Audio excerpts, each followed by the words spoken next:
The winter just rolls on. I'm already over it. We're not even officially to winter yet, and I'm already over it. Good morning, everyone. Welcome into day two in the brand new studios for 93.5, 107.5, The Fan. I did want to say this. Bear with us through whether it's a video stream, whether it's the audio, whether it's the commercials, it's all that stuff.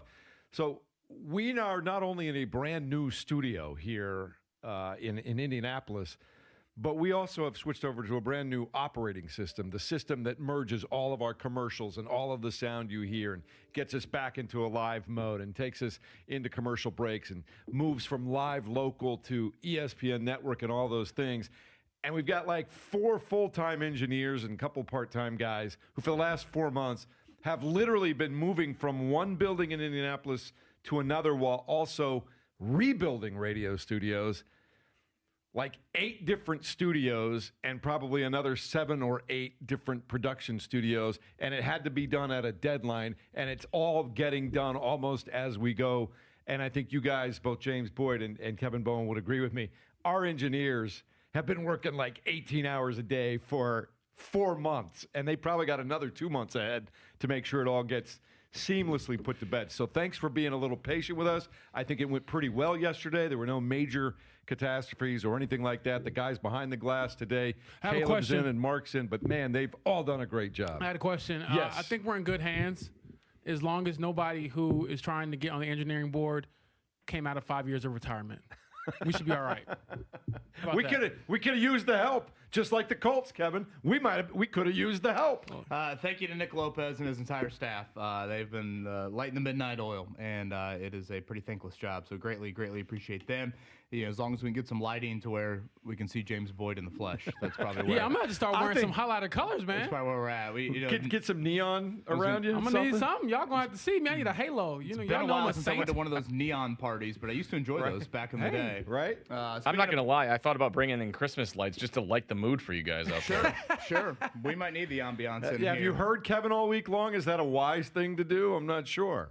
But yes, I once again will reiterate what I said yesterday. It's 7:02 in the morning. James Boyd. I expect a 44-year-old Phillip Rivers to sling it Sunday in Seattle. We'll await the final practice of the week. I think part of the Colts blueprint needs to be Mother Nature rearing her ugly head. Speaking of Mother Nature, commute in for me. Not too bad at all this morning, really. I mean, you got some, what on the ground, but that's about it. It sounds like Southside maybe got a little bit more. So just FYI, maybe check everything from a delay, cancellation standpoint. But I don't know about you guys, but not too bad for me. No, it wasn't too bad. And obviously we're getting down to the nitty-gritty throughout all of the National Football League. And still alive and right in it for the Colts if they can find a way to – I love the word that you used. It's juice, right? Because you're trying anything you can to get this team to a place where they're even closely resembling what happened at 7-1. Because the truth of the matter is, prune juice or no? I'm not a prune juice guy. No, is this prune juice? Well, that's your question. Yeah. Answer the question. I don't know yet. I've got that. My hand. You remember Tom Cruise when he's about to go for Jack Nicholson in A Few Good Men, and he picks up that water glass, and his hand is shaking almost violently? That's where I'm at. I don't know if I'm getting prune juice or orange juice right now. Reaching to the back of the fridge. Now, where's that expiration date on the box there? Is that good? Is that not good? But this is my point was going to be this is. I'm sorry, James. This is a team that has lost 4 out of 5 before all of this has taken place. Yes, I was going to say, as far as the expiration dates go, I don't know if grandparents believe in that. I was talking to the grandmother last night. She's a big freezer. She freezes everything, and she's telling me, hey, I got some Thanksgiving dinner, and I'm telling her, you need to not eat that. I don't care how frozen it's been. So, hopefully this isn't the equivalent of thawing out Phillip Rivers on Sunday in Seattle. It'll be a little warmer there. Might be a little rainy out there as well, but I am very curious to hear about it. And honestly, I've done a lot of Seattle radio hits, outside of our show, and they keep asking me, will he start? And I believe, like you said, Kevin, each day I get more bullish on that actually happening. Another thing I was struck by yesterday, James, and you and I were standing right next to each other as Phillip Rivers and the quarterbacks went through their individual drills. Riley Leonard was once again full yesterday and had nothing on the knee. Guys wear We have Dr. Bowen in the building. Stuff on their injured body parts all the time. Are we sure he doesn't have a 3D printed cast. Unless, Because honestly, jokes aside, I really couldn't tell Daniel even had anything on his leg until I think it was CBS zoomed in on it, and I was like, oh, there it is. I mean, unless it blends in, like, unfortunately. Hey, he's another Duke guy. I'm just saying. You've been blending in here in the studio. I don't think that is the case. That's, again, the one thought that I continue to have as the week moves along. Has Riley Leonard earned the right to be mad about this? No. No, you're a rookie. I say this because not So only being on the is he- team for 6 months, being the one thrust into duty in Jacksonville, being the one that didn't fumble like Jonathan Taylor did, not being the one that gave up a season high in points, should he have any sort of frustration for them calling a dude off the couch who hasn't thrown a pass in 1,800 days? Can I say it's twofold? One, he should be mad from a competitive standpoint, and I think he is. We talked to him, Kevin, and maybe we can get some of that audio here throughout the show, but he sounded kind of like he was in disbelief. And again, when he was asked, are you frustrated by him being here? And Riley's response was, I have no opinion. We all have opinions. We just don't always share them, which is probably a good thing to do as well in Riley's case. So that's one thing. But then on the other side of it, you're a 6th-round rookie pick. So in the real world, those guys never get saves. Now, you're a rookie in the NFL. Clearly, the team that you've been with for 6 months has evaluated you so far. And at the very least, and I'm guessing that they've communicated with him to some extent in time, he's not ready. He's not ready to lead this team from where they're at, outside the playoffs looking in, to where they've got to win minimum 2 of their next 4 to have a chance. And I just think that at this point in time, it's that perfect storm for Shane Steichen. You've got a guy with unbelievable, whether he's a Hall of Famer or not, he's right there in the discussion, right? You can have a legitimate discussion about whether Phil is in the Hall of Fame or not, Phillip Rivers. So you know that you've done this. You know that he knows this offense as well as you do almost. You talk about it every week. He's a guy that we learned in the last couple of days. A lot of this offense, he's responsible for back in the day. Right. Fair. Right? Yep. All right. So as I said yesterday, we know that breaking the huddle and walking up to the line of scrimmage, Phillip Rivers is going to have it together. He's not going to be intimidated. He's going to see what the defense wants to do. I'm comfortable with that. The question is, does he have an arm and a body that's capable now of doing anything about what he recognizes? Well, that's exactly what I'm saying. Do you think Phillip Rivers would have looked better than Riley Leonard on Sunday?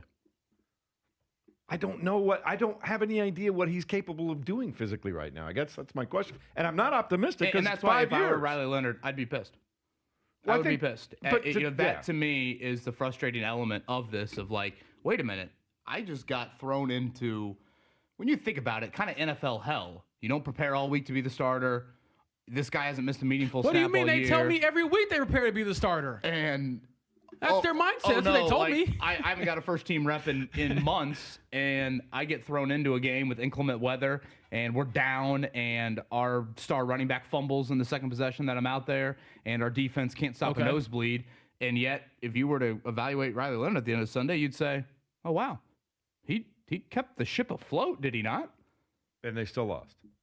Well, But again, I mean, their defense gave up a season high in points. Come on, Jonathan Jeff. Taylor- I get everything you're saying. This isn't about fair. It's professional sports. No, I agree with that. But I'm You like, you can play haven't- defense, though. You have not demonstrated Riley Leonard. I was the first guy Monday to say I didn't think he was too bad, right? I remember I said that. That's fine. But you're looking now for someone that might give you a chance to win 3 of 4 against this schedule. Clearly, the Colts don't feel that their rookie quarterback, who did a nice job in spot duty, is ready for that kind of thing. Is it a desperation move? Yeah, it's a desperation move. Can I say this? And again, I want to go on record saying this, and I'm not going out on a limb here. I think this will go poorly, perhaps very badly. I seriously hope that Phillip Rivers, he made a joke about it. If I get hurt, I got all the time in the world to heal.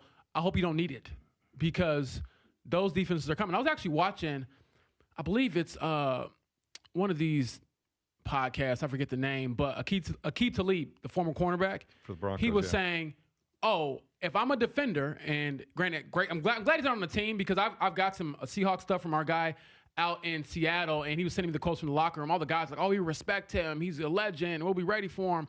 And then Aqib Talib, who's retired, says, if I were in that locker room, I'd be thinking, we're going to blitz the you-know-what out of him, and we're going to hit the you-know-what out of him.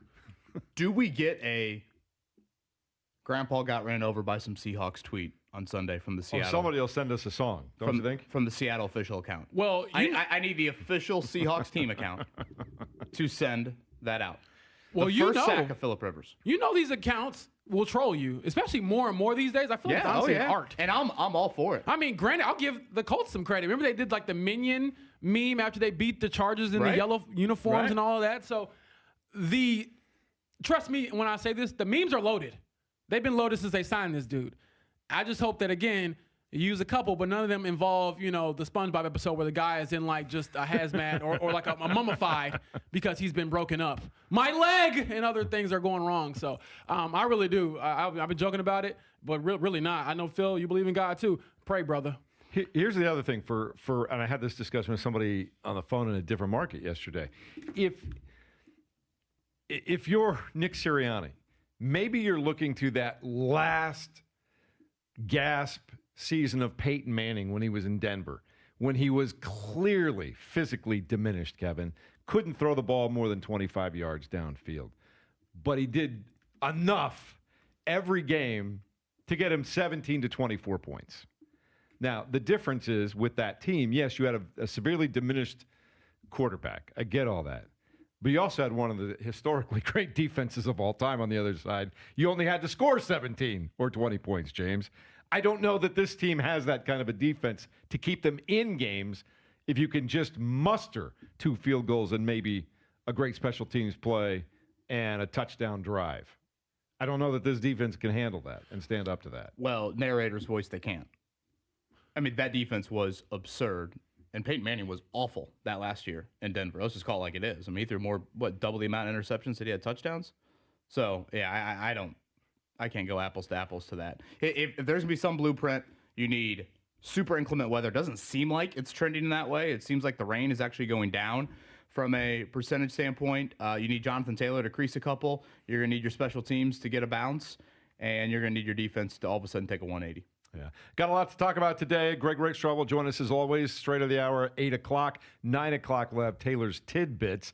And a reminder, a lot of people have asked about this too. In fact, Matt Taylor and I were talking about this yesterday. This game that the Pacers have on Sunday, remember, there was sort of kind of a placeholder there, but not really. But this is the game they scheduled for the Pacers because they're not in the Final Four of the NBA Cup.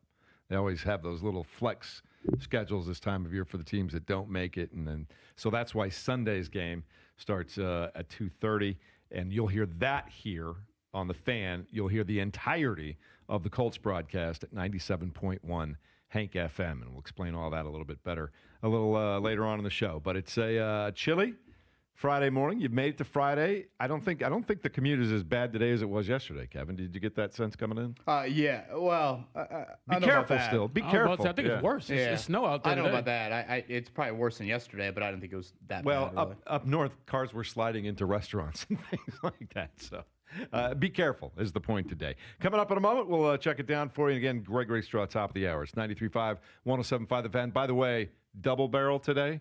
Mark Dykton and Caleb Zuber behind the glass today. Enjoy it, boys.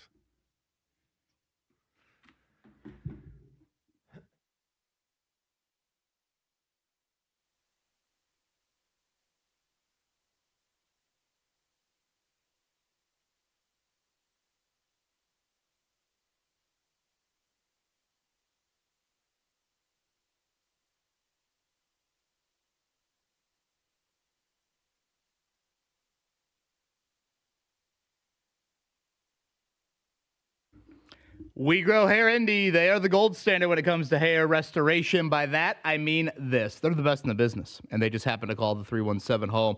You know, I've talked with people that have had procedures done out of state, out of the country, and honestly, the results are grim and not the experience I had whatsoever up there on the Northwest side. So I think at the very least, you owe it to yourself get some questions, or get some answers, I should say, to the questions that you have. Get some further education from the great folks there. Again, it is We Grow Hair Indy. They are the gold standard when it comes to hair restoration, and they can help you out today. So that is online, wegrowhairindy.com.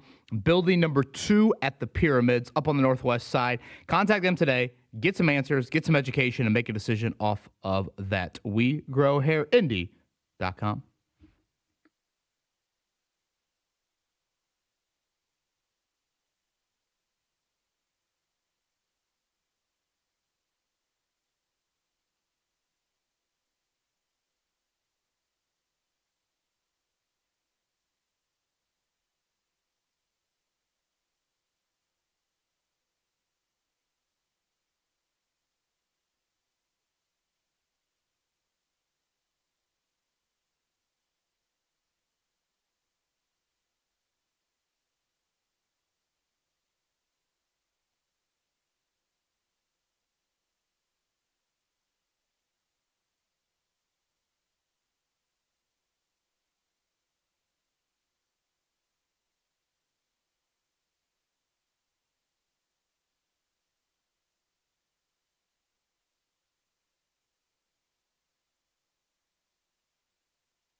Good morning, everyone, and welcome into the Fan Morning Show. It is time to let you know what's happening in the world of sports. What has been happening all weekend long is probably what will happen on Sunday afternoon. And, James, is that going to be a 44-year-old not played a game in 5 years starting at quarterback for your Indianapolis Colts? Not mine. I did not make the decision, Jeff. But I will say, I believe this will be, if he does start, which I think he will, his 241st start in his career. How about it? And Kevin, it really is about whether or not a guy who hasn't played at the highest level of physical sport in 5 years can stand up to the play-in, play-out, series in, series out. I think we all agree the man's knowledge of the game and his understanding is going to be fine, but that doesn't necessarily mean you can do anything at this level. 1,800 days. That'll be Sunday since the last time Phillip Rivers has thrown a pass in an NFL game. He will likely do it with a starting right tackle being a rookie as well. That would be Jalen Travis, as Braden Smith has missed the first 2 days of practice. We'll see about DeForest Buckner, limited here these first 2 days of work. And again, Sauce Gardner has missed both practices so far. So the expectation there is you'll be down your top 2 outside corners and facing the top receiver in all the NFL this year, Jackson Smith-Njigba. All right, one game in the National Football League last night on Amazon. Zane Gonzalez kicks a game winner for the Atlanta Falcons, who on the road come out of nowhere and beat the dreamsicle-clad Tampa Bay Buccaneers. All of a sudden now, Tampa Bay's in a fight for their lives for the NFC South with, of all teams, the Carolina Panthers, Kevin. How crazy is this world? So you get Seahawks at Panthers if the playoffs started today? That's, I think, depending on what they do on Sunday against the Saints, yeah. Yeah, it's kind of wild. It sounded like last night's game was just, I can't say I paid 60-minute attention to it, but 19 penalties the Falcons overcame. Say that again, because I want people to hear that. 19. I thought I saw that was an NFL high for a team that won a game. Kirk Cousins leading a late drive that had a 3rd and 28 turned into a 4th and 14, which they converted there. And Kyle Pitts, the man that I swear I've drafted in fantasy every year thinking he would do something. Just hope you're not playing him in the playoffs. 3 touchdowns for him last night. I will say this real quick. I thought Al Michaels was horrible on that call at the end. I honestly thought there was a penalty. He was so calm, and I was like, is this a game winner? I was confused for like 5 seconds, but the voice is still great. But I'm like, man, if you don't love the game no more, brother, leave. He'd been beaten down by the previous 59 minutes and 55 seconds. I guess so, but boy, give me a little more juice there, Al. You're the GOAT. Juice. Come on, man. Juice. College basketball will be busy tomorrow. Obviously, just about everybody in action. Purdue, the number 6 team in the country, will be hosting Marquette, Kevin. When's last time? We got to get up to a Purdue game. We should make like a little road trip on an evening weeknight. Station's paying? Can you do that? Would you be able to get a getaway from home for one night card? He would want to go to the South Bowen? Bend. I was going to say, I'm about to say, you can't be going to Purdue. Well, I'm just trying to think of different times we can all go to places. I feel like you've hinted at these road trips. They've never really happened. Well, we got to make it happen. We all have to decide we're going to do it. Jeff's That's the that question. guy, guys. He's that guy in the group chat that makes big plans but never follows through with them. No, you know why? We all have them, right, Caleb? Because the way it goes is, I get it. Kevin's got 3 kids at home and a newborn. James has got the life of a single guy. He ain't time for us. Yeah, I got about 3 kids. I just don't go see them. But I'm single for Breaking sure. news? Yeah. Breaking news? Oh yeah, I'm not winning Father of the Year over here. So IU Kentucky Saturday night. By the way, James is making that up. Would IU fans rather beat Kentucky or rather beat Purdue? In basketball? I think it's always, I'm about to say, it's always absolutely Purdue, isn't it? right? It has. Well, I don't know. Hold on. That rivalry. Let me think about this. I still think it's Purdue. Given the way Purdue has gone the last 10 years or so. Yeah, obviously we haven't had Kentucky on an annual Yeah, basis, okay. but I think there might be some IU fans that would push back on you, James. Yeah, I think that. I forget how deep that rivalry runs, but still, there's nothing like knocking off Purdue, especially because this is a very good Purdue era that we're in. That one will start at 2 p.m. Marquette, Purdue on Peacock. Indiana, of course, does play Kentucky tomorrow, and Kentucky has been struggling. Hoosier fans, while the Hoosiers under Darren DeVries are now 8-2. Mark Pope's Kentucky team is 6-4, but a couple of troubling losses for them. That one will start tomorrow evening at 7:30 on ESPN. Meanwhile, yes, Notre Dame playing again. Big matchup at home against Evansville tomorrow. 2 p.m. start, ACC Network, Kevin. Yeah, Butler starts her Big East slate, Providence tomorrow over there. And speaking of IU, Purdue, college hoops, hated to see the news on Zach Edey. That ankle has seemingly been nagging him in his NBA career. Really has played well for Memphis over the last month and a half, but he's going to be reevaluated, stress fracture. in that ankle here in about a month. And you know who else has played well early in his NBA career? And I saw kind of rumored with the old, are the Pacers interested in a center? Khalil Ware averaging a double-double down there for the Miami Heat. So a very nice start to his NBA career. I'll say this real quick. I do not think the Pacers can get him. He's so good. He's been a very good player for them. One quick thing I wanted to just throw out there. Mark Zachary, the fourth. Shout out. Mr. Football, I believe, for Indiana, Ben Davis, a couple years ago. He Switching is it joining up. to the. Yeah, I mean, I'm sorry. As I'm gonna tell you, I'm backing you up. get in there. I'm being a backup singer I for appreciate you. that. A little soprano. You know, but, that little echo afterwards. Yeah, but Mark Zachary is joining Notre Dame's basketball team as well. Won a state championship with Ben Davis, won undefeated a couple years ago. I saw that team. The kid can play. I don't know how much he can bring to an ACC program, but I don't doubt him at all. It's going to be fun to watch. Also, on our air tomorrow, 2 p.m., 1:30 airtime. You can watch it on TNT. Butler will be hosting Providence, and Butler's been playing pretty well. It's been fun to watch them so far. It's been fun to talk to Thad Matta every Thursday morning. Kevin, we have a bit of a change in IndyCar and the way it's going to work. We've got an independent panel coming your way. It's a new nonprofit organization. They're calling it IndyCar Officiating, Inc., going to be governed by a 3-person board that includes Ray Evernham, Raj Nair, and Ronan Morgan. Evernham and Nair were voted in by IndyCar team owners. Morgan was appointed by the FIA, which runs Formula One, but they're trying to fix everything that happened with Team Penske last year. And also, I think this is something that drivers and teams have been wanting for a long time, right? Yeah, it seems to make sense to me. Obviously, we unfortunately had several issues last year, pre-race, post-race, all of it. Obviously, the Indy 500, when your second or third place cars all of a sudden get docked big time, it's a black eye, frankly, on the sport. So, yeah, it makes a lot of sense that Doug Bowles and company would go down this path. And IndyCar starts March 1st, of course, in St. Petersburg, Florida. So we got a little bit of time and weather to get through before we get to more IndyCar stuff. Obviously, there's no football game for IU this week as they will have all eyes, Kevin, on the Heisman Trophy presentation where Fernando Mendoza is one of 4 invitees. Your Jeremiah Love is there, too, from Notre Dame. So I want to give him some love as well. So I know you'll be watching that tomorrow night, right? I don't know. No? IU Kentucky will probably have my interest. The one thing I will watch, I don't really care about the Heisman Trophy until it's announced, and then the Mendoza speech. I mean, I think that'll be an epic speech. The pomp and the circumstance of the 55 minutes leading up to it, I'll be on IU Kentucky. But yeah, once it's announced, definitely want to watch Fernando Mendoza. One of my favorite sporting events of the year, by the way, tomorrow, Army Navy.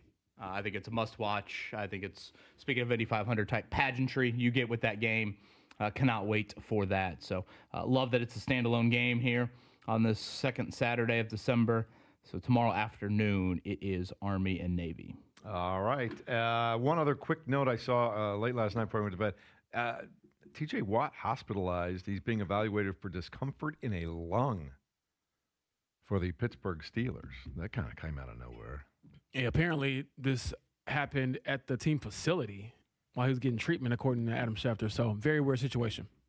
Yeah, and even Mike Tomlin said, I'm a little bit cautious about what I say because I'm not a medical expert. But to make a long story short, he was experiencing some discomfort when he was at the facility. So we took him to the docs, and they're going through some procedures. He stayed overnight in the hospital. Maybe it's just an overabundance of caution for something that was bothering him for a minute there. But we'll keep an eye on that. All right, anything else you guys want to throw in before we move on to a big day of getting ready for again? Every day it feels like we have historic happenings here in Indiana. We'll talk about the latest next. It's 93.5 and 107.5, The Fan.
Oh, Caleb.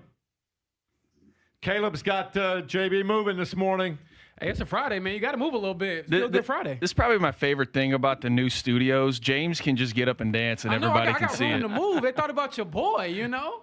I don't know what to do with a chair that actually works and has a back on it and everything else. I don't know what to do. I used to use the old one just almost out of like a badge of honor. I'm heading the old building later, Jeff. I will bring it by if you'd like me to. No, but last week someone had already put it in the trash bin, and I did return it so I could do it the last 2 shows in the old studios in that just old, broken down, barely hanging on chair. For old time's sake, right? For old time's sake. It's the Fan Morning Show. Kevin Bowen, James Boyd, I'm Jeff Rickard, Caleb, and Mark Dykton in there this morning as we come to you for day 2 of our brand new studios, and it'll be a work in progress as we've been talking about.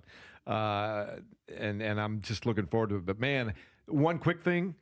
You've got entirely new expensive equipment that you're playing with back there, Caleb. Do you have the new car feel with all that stuff? Yeah, I'm like Phillip Rivers in a way, like back in the saddle and got some new weapons to at my disposal, so it's awesome. I don't know, Caleb. Aren't you like 22? I don't know if you can. Half his age, yeah.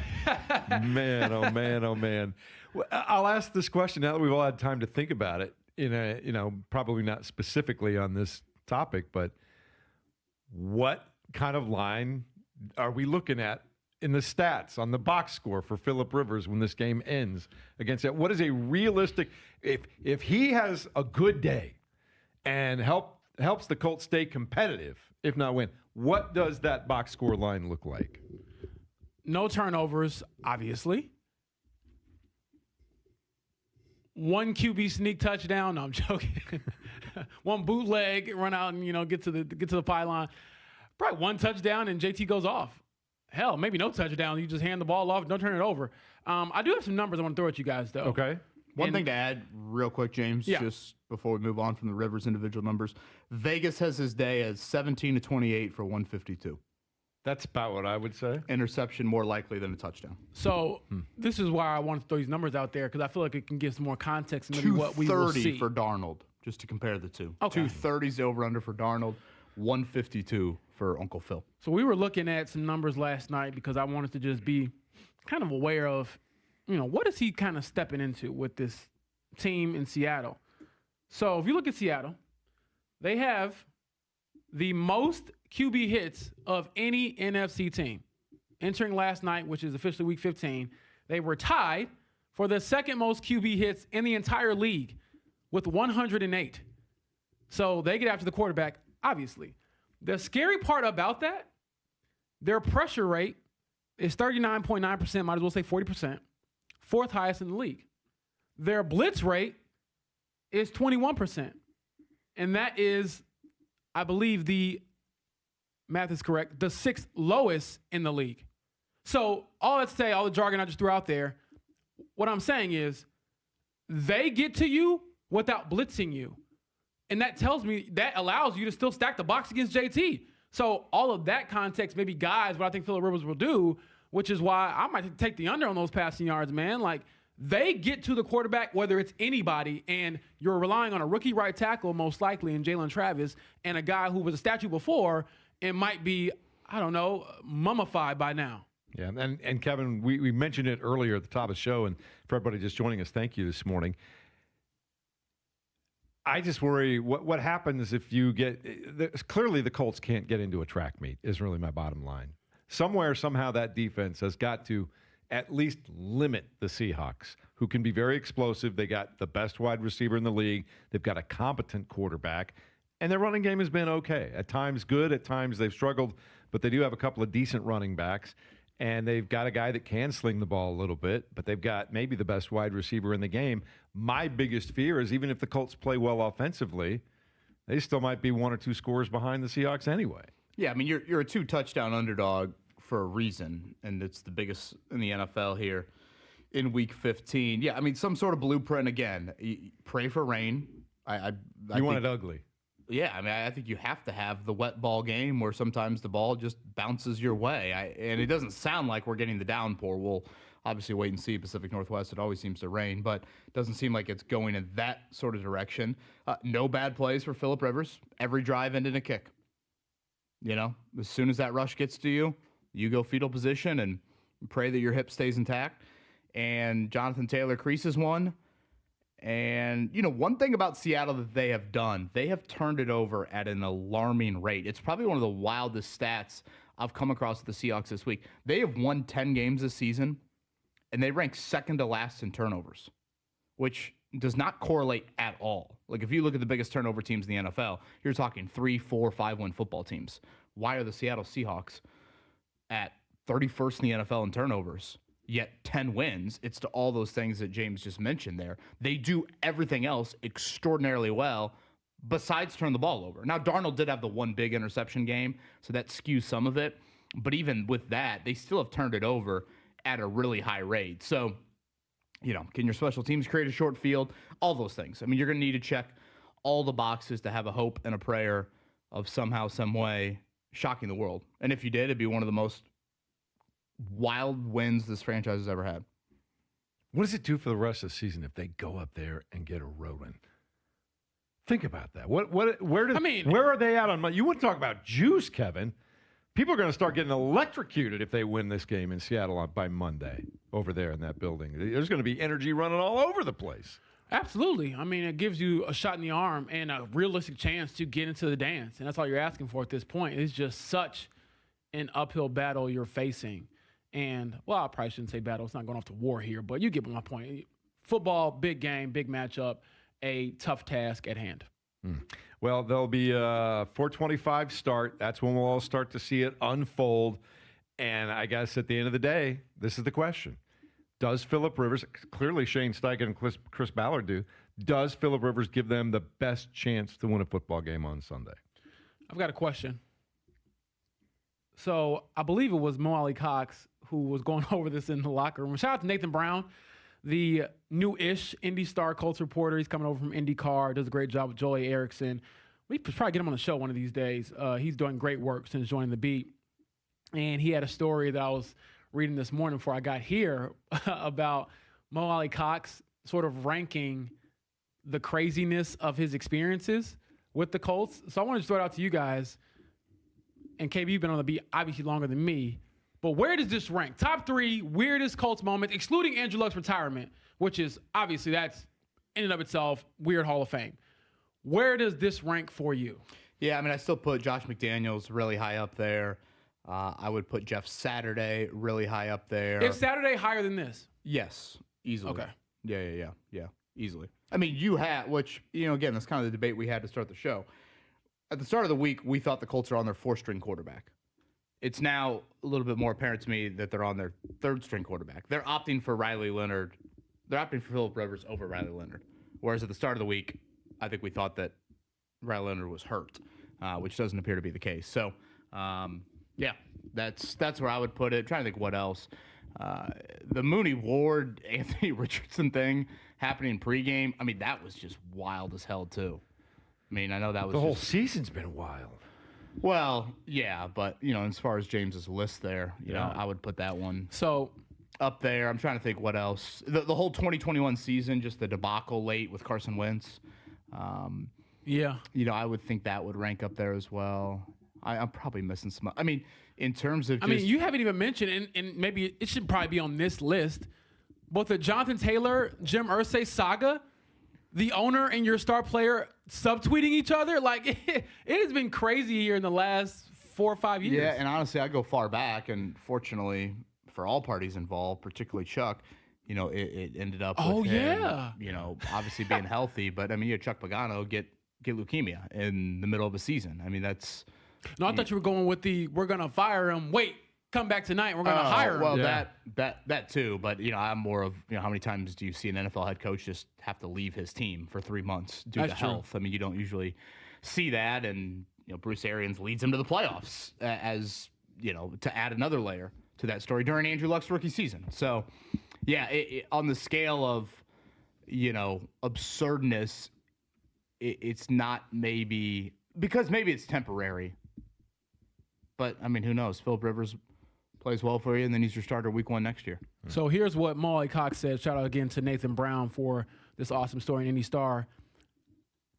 Molly Cox says, Andrew Luck is number 1 for sure. You see, I might put this number 2 or 3. And he said, and I say that because this could be 2 or 3 because we came in here and hired Jeff Saturday. You never know what's going to happen in here. So there you go. So that's a perspective of a player who's been here for most of the things you just laid out, Kevin. So one of the interesting more thoughts that I had this morning driving in, like, wow, this is never dull here, and it's the greatest reality show in the world, pro sports. I haven't done this all week, and I wanted to make sure that I took the time to do it because, you know, obviously the news cycle has just changed so much as the week has moved on. But just a hat tip to Daniel Jones. And I bring this up because Jones did reach out on Instagram last night, shared this statement. Thank you to my teammates, the coaches, the Colts organization, all the fans for the overwhelming support. Tough way to end the season, but it has been an honor to wear the horseshoe and play for Colts fans. I'll miss lining up with my guys, but I'll be riding with them every step of the way. Go Colts. You know, Daniel Jones gave this franchise 2 months of quarterback play they haven't sniffed in years. And by all accounts, is a great pro. I think guys in that locker room thoroughly enjoyed his presence, even if his comments to the media weren't as candid and at times boring. And, you know, he had been through a lot, clearly, in New York.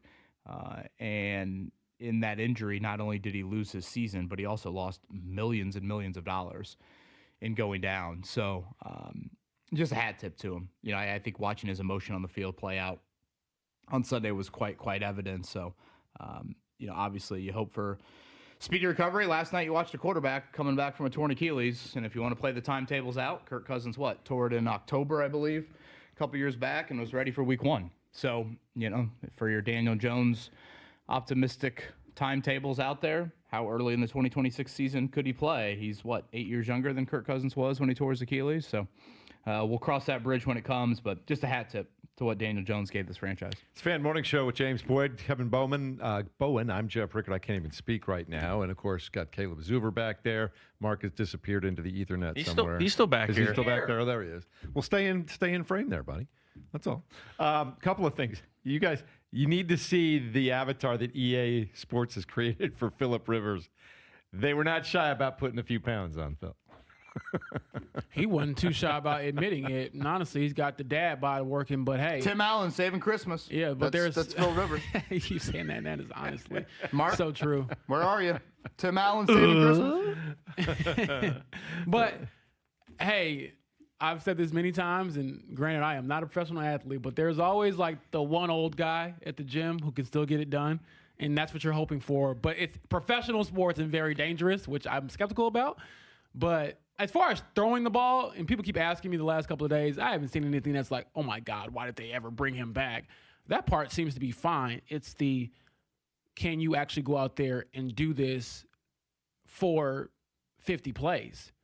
And I actually saw some comments from Rob Gronkowski, and he was very skeptical and critical of the decision.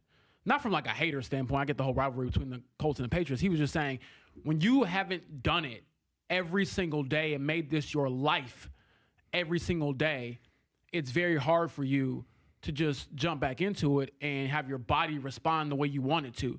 Because my fear is that he'll get into the game, and yeah, you've tried to simulate all these things, and you might try to go do something you once did, and it just doesn't work like you used to. Like you might try to, step up in the pocket, or you might try to throw an out route or whatever, and you just don't have it like you thought you did, especially with everyone going at full game speed. One of the players, I was talking to Seattle radio yesterday, that they were saying is probably champion at the bit at this opportunity is Devin Witherspoon. My fellow Illinois colleague or whatever, no pun intended there, but those guys, everyone over there is like, we're going to have an opportunity to either pick off or sack a Hall of Famer. Yeah, and I think one thing, too, with Rivers, everything has been controlled. Yeah. What happens in the uncontrolled moment? As soon as that ball is snapped on Sunday, it becomes the first uncontrolled movement he's had in 5 years. Exactly. And now Seattle can dictate some stuff to how you have to react. And I don't know if Gronk was making this point, James, but I am worried, cardio. Like, what happens on an 8-play drive?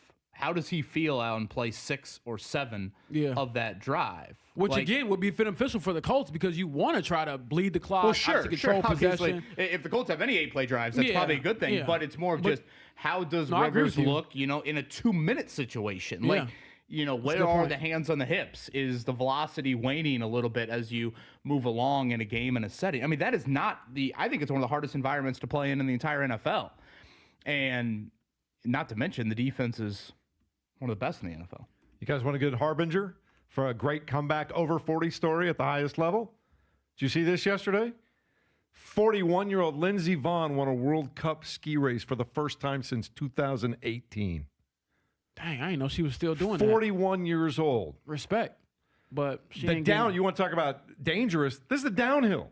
This is going as fast as you can down a really steep mountain on the edge. Is that a metaphor for Phillip Rivers on Sunday in Seattle? I'm just saying there's an over 40 comeback story right now that's finished with an unbelievable success. Certainly doing better than her ex. I will say this. I knew you'd go there. As far as the check engine light for Phillip, how early does that thing come on? Because, boy, to your point about the cardio, the age, just the physical nature of the game, if you put it in car terms, I'm like, boy, when's the last time that oil's been changed? When's the last time you had the wheels aligned? Someone tweeted at me yesterday. I think it was Tires rotated. I think it was just clips of him throwing in practice. He goes, he looks like a man that needs a cutoff guy to complete his throws. That's probably a good way to put it. I don't know, but I also think people who don't remember him playing, and I say this for like the younger crowd, I've got a lot of, kids are like, why did you throw it like that? And I'm like, that's how he throws. So I don't want to discredit it and like, oh my God, is he having a zip on it? He always threw it like it hurt him to do it. And it was effective. That's just how I can describe his throwing motion. Oh, he always tells a story about his first day at NC State. I think it was Norm Chow, the offensive coordinator, comes up to him after a few throws and goes, "Hey, do you need to go see the doctors? Are you hurt?" And Phil Rivers was like, "No, this is how I throw." Because he was recruited to be a tight end by many colleges, which I've always thought to myself, man, I'm watching Phil Rivers operate. I don't see tight end athleticism in the SEC, but maybe that's neither here nor there. Don't be hating on my boy. Things can change throughout the years, Kevin. Are you the same athlete you were 10 years ago? He can still stripe a drive. I've seen him hit the ball. Did you see? You're quite the athlete on that. I ain't gonna lie. You see Mooney Ward in the locker room yesterday? I actually did see him. Yes, I saw him in the locker room yesterday, talking to a few of his teammates. Part of me wanted to go over there, but I also wanted to respect the rules of not talking to players who are on IR, and in this case, in concussion protocol. Like I've talked to Anthony briefly, just saying, "Hey, welcome back, and good to see you." And as I said the other day, I was joking with him about both of us needing to get haircuts and how crazy the week's been. But for Mooney, I was just happy that we got to see that dude smile a little bit. And he's going through so much. So I just wonder. And he's been posting stuff on his Instagram, reposting teammates. And I believe the other day he had some custom cleats that were for his daughter that he had worn in the last game he played. And not to read too much into it, but I do wonder for him how big of a decision he has to make this offseason to look at his life, look at what he's accomplished, and look at the game that he loves, because I know he loves it, to play at this level and to make it this far, and decide, do I want to continue this and at what risk or what cost? So still good to see him around his teammates, because I couldn't imagine that would be the case if the symptoms were as severe as they were before with the dizziness, throwing up and stuff like that. All right, we'll get to some texts throughout the next hour as well, but Greg Rakestraw is coming up in a moment. Got Matt Taylor with Taylor's Tidbits at 9 o'clock, and I think, if nothing else, the NFL world, everyone is going to tune in at 4:25 to see what's going to happen, James. Oh, yeah, for sure. Everyone is going to tune in to see how this works out. We'll tell you more about it next as we continue on the Fan Morning Show. Sun's starting to creep up over the horizon there, so it's Hopefully y'all gray can see today. me now. Yeah, there you go. You're just a shadowy figure now. James is acting up in the YouTube chat, man. It's crazy. Just don't act up too much. 93.5 and 107.5 The Fan.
If you want a level of optimism, a lot of people saying things like this. Anthony texting in at 239-1070, James. James is so funny saying the Colts were simulating a pass rush. They can't even fake a pass rush. Hey, I ain't gonna lie, Anthony, that is a very good joke because the pass Anthony rush ain't has wrong. stunk. You know what? See, people who, try to dunk on our listeners, act like they ain't smart. Anthony, you are locked in, brother. I apologize. You're right. Also, Aaron from Minnesota says the Colts are one of the best reality TV shows. And unfortunately, for all the good and bad, that's probably true. Let's check in with our next guest, get his take on a very eventful week of sports, certainly with the Colts. It is the one, the only, Greg Rakestraw, who you will hear in the postgame show after the contest is over on Sunday. Good morning, Greg Rakestraw. It is always interesting with these Indianapolis Colts, is it not, my friend? Does that make me Jeff Probst then if I'm the postgame show host for If the that's, reality if show? that's what you currently want to in be, sports? yes. I know I'm not good enough looking to be Jesse Palmer. Maybe I can sneak into being Jeff Probst. Maybe. We'll go there. So, honestly, what are you thinking when you hear that Phillip Rivers, A, is a possibility, then it becomes real, and now I think we all believe he's going to be activated from the practice squad, and he's going to start on Sunday, right? Well, again, I really thought he was the insurance policy for Riley Leonard. And given the fact that Leonard has practiced the last couple of weeks, or last couple of days, I should say, because obviously the thing that stuck in my mind was the Adam Schefter report that said Leonard was week to week. And obviously that is code for not playing this week. And then it was like, all right, if your options are Brett Rippon or Phillip Rivers, who hasn't thrown a football in a competitive game since January of 2021, still not a great option, but you go, all right, maybe I kind of see the logic behind it. Because, again, I don't think that Leonard looked that bad last week down in Jacksonville. So do I think he's going to be activated? Yes. I'm still not completely sold. They're handing him the ball Sunday at 4:25. Rake, who gives the Colts the best chance to win at 4:25 on Sunday? A full participating Riley Leonard in practice this week, or the 44-year-old Phillip Rivers? I think it's Riley Leonard. And again, is Riley Leonard going to have the career that Phillip Rivers had, past tense? No. But he's been with your system, and he's 20 years younger. And again, there are things that you can do to incorporate him in the run game that you couldn't when he was your only quarterback in uniform after Daniel Jones got hurt last week. So to me, that question is Riley Leonard. Is it going to be easy for him as a rookie and a first start to do so in Seattle? Of course not. But again, he's in game shape, and he's been doing this with this team for the last 5 months. Rake, I think I'm with you. Actually, I know I'm with you on Riley being a better option personally. But when you look at the sweat equity that Phillip Rivers put in with some of these guys the last time he was here, how much do you think that could help if he is the guy on Sunday, knowing that he played with Jonathan Taylor, he was in the huddle with Quentin Nelson, et cetera, et cetera? He knows the offense. He knows the guys.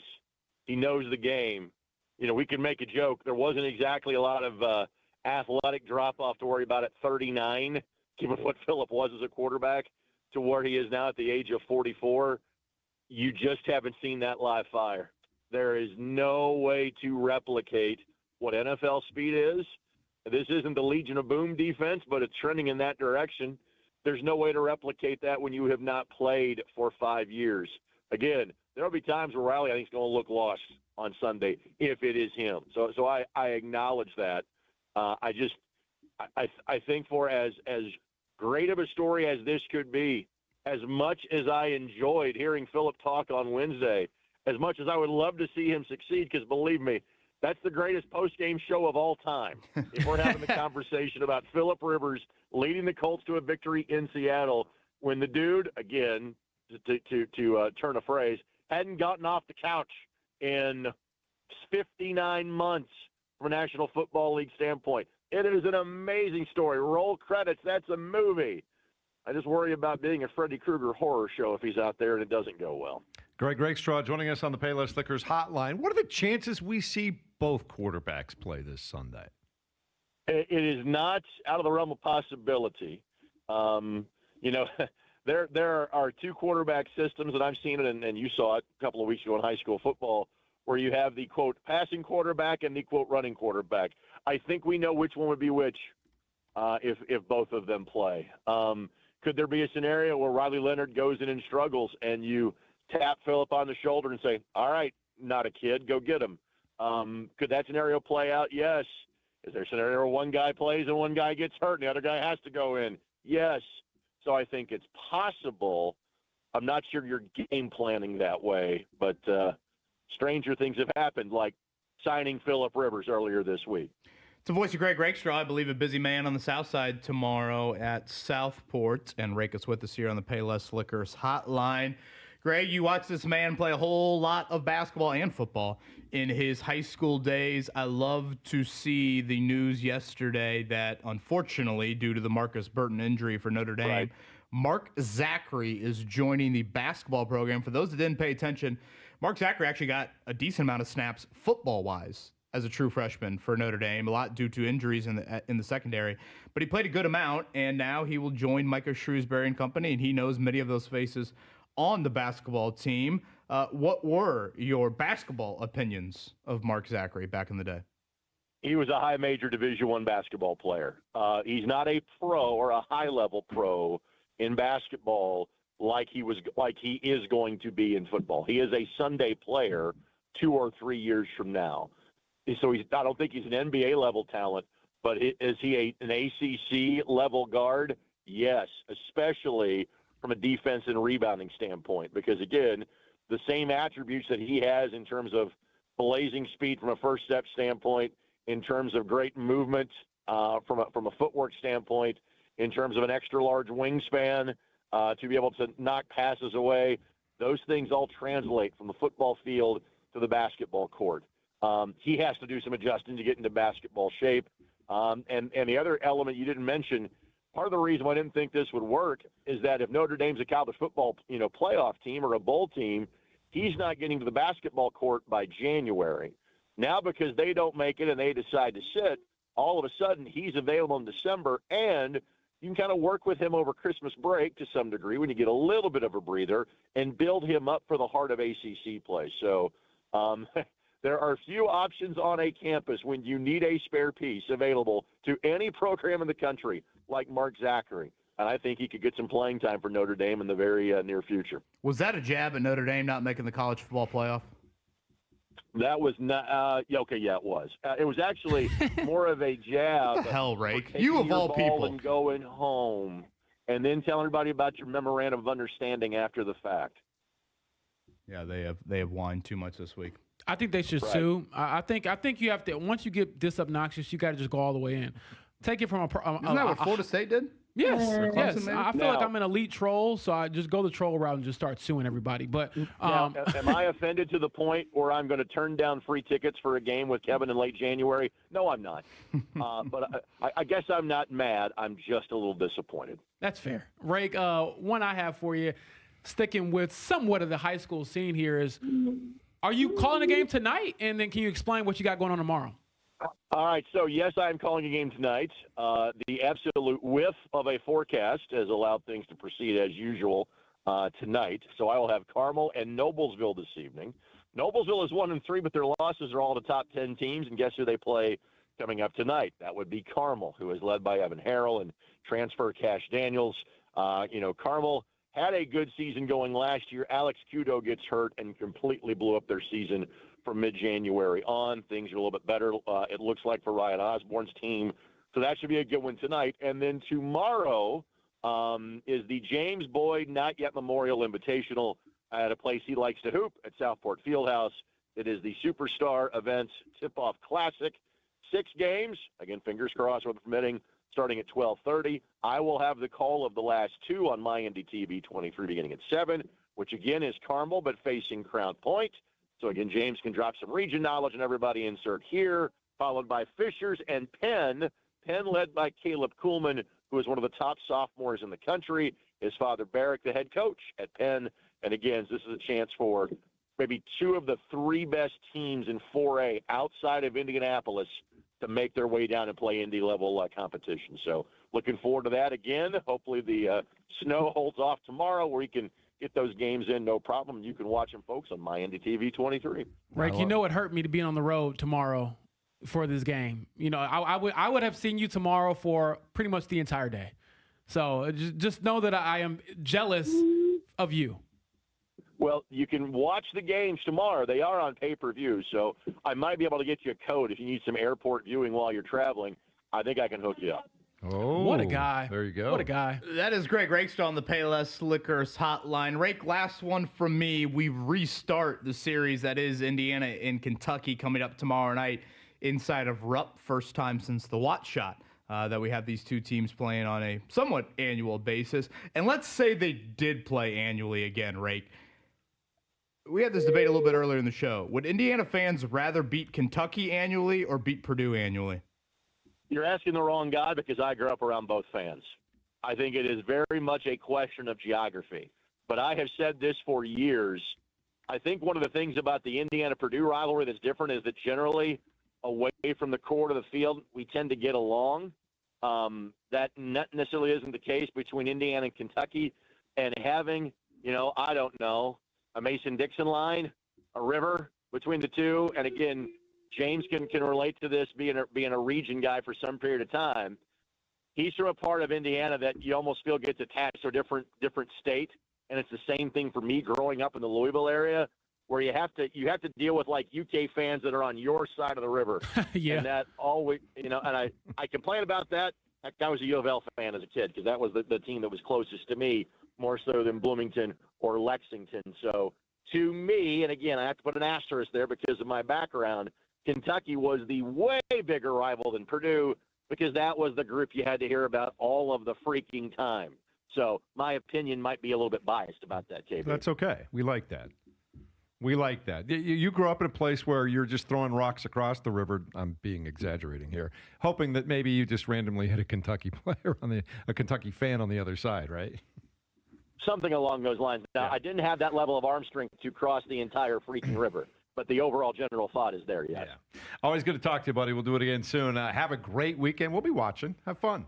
Thank you, Rick. By the way, how are the new digs, by the way? We're getting there. We got a lot of work to go. It's kind of bare bones right now, but we're in and it's working, and we haven't had any knock on wood meltdowns yet. So far so good. Rake, if you got any strobe lights you want to bring by the new digs, let your boy know because it's great, but it's a little dark in here, and I got some melanin in the skin, so it's kind of hard to see you, boy, on the YouTube stream.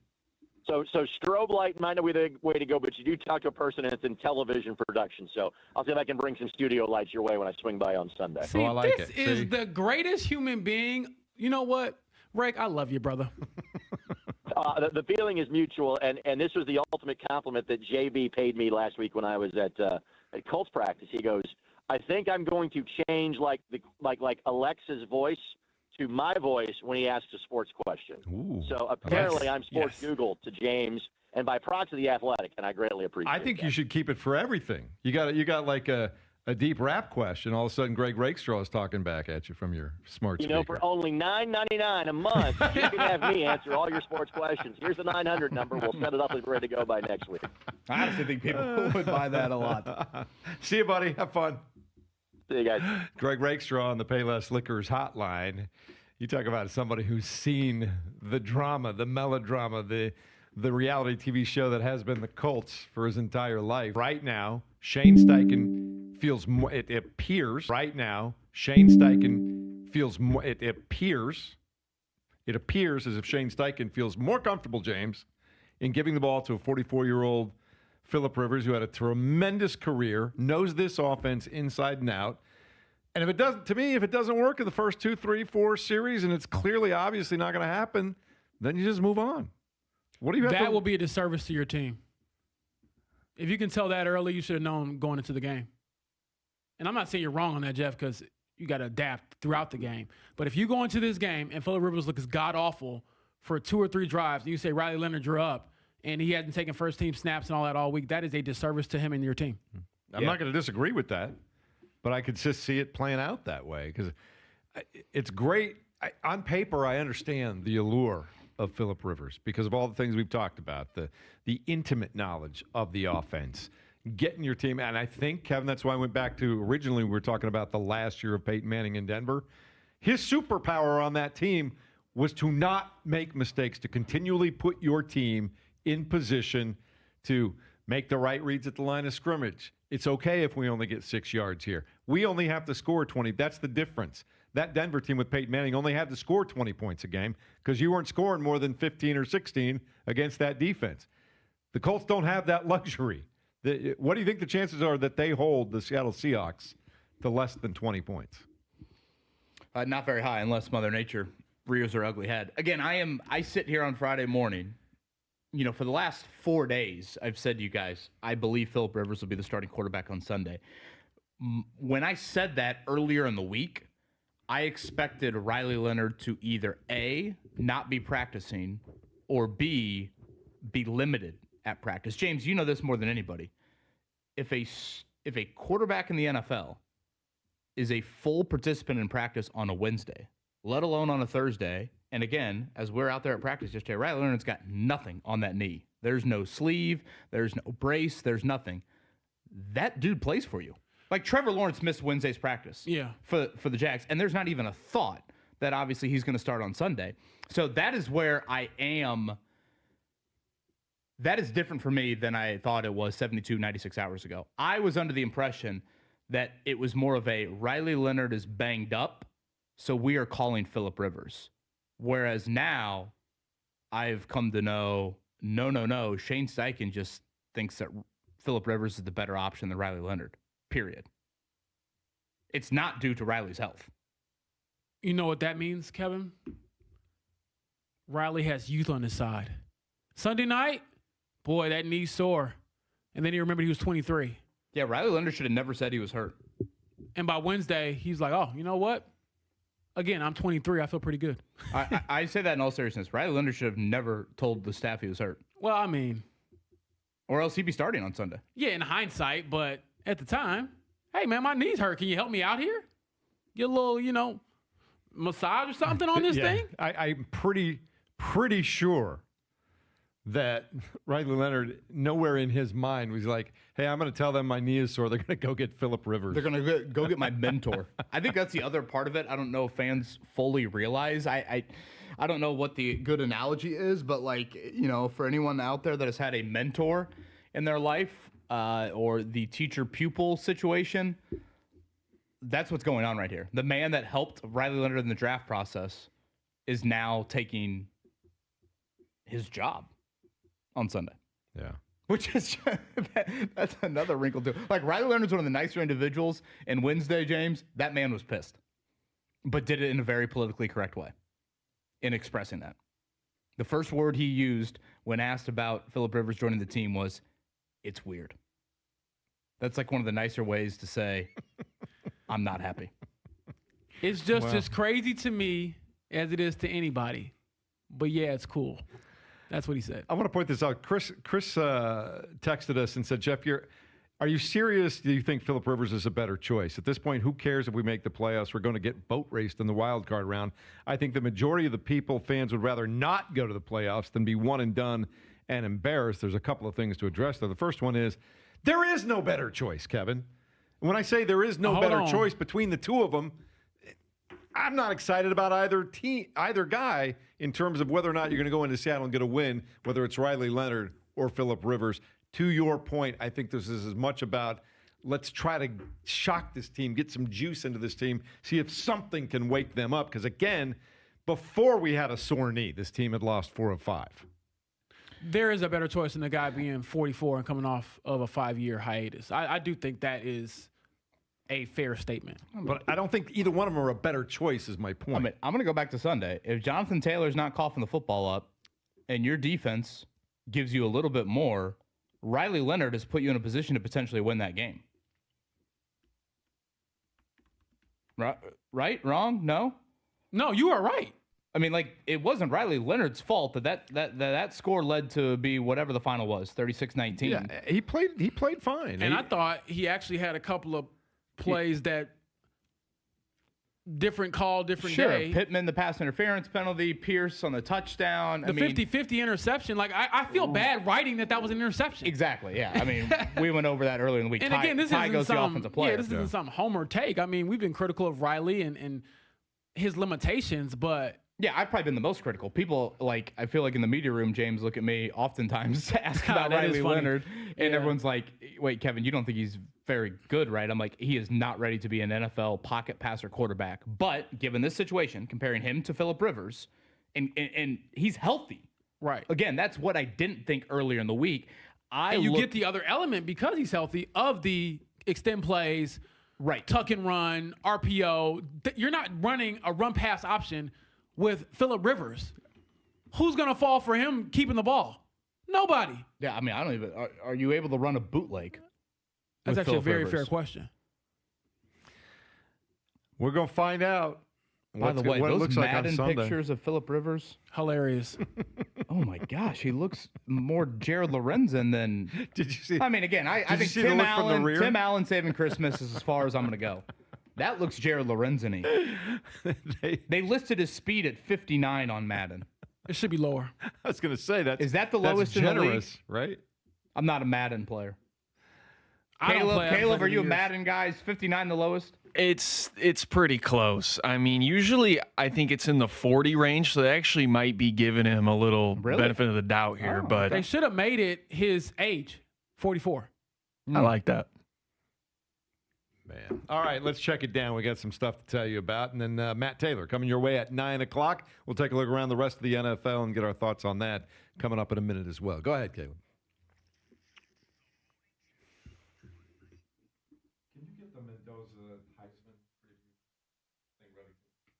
All right, we will start with the Indianapolis Colts. They'll be playing in Seattle Sunday afternoon, 4:25 kick time.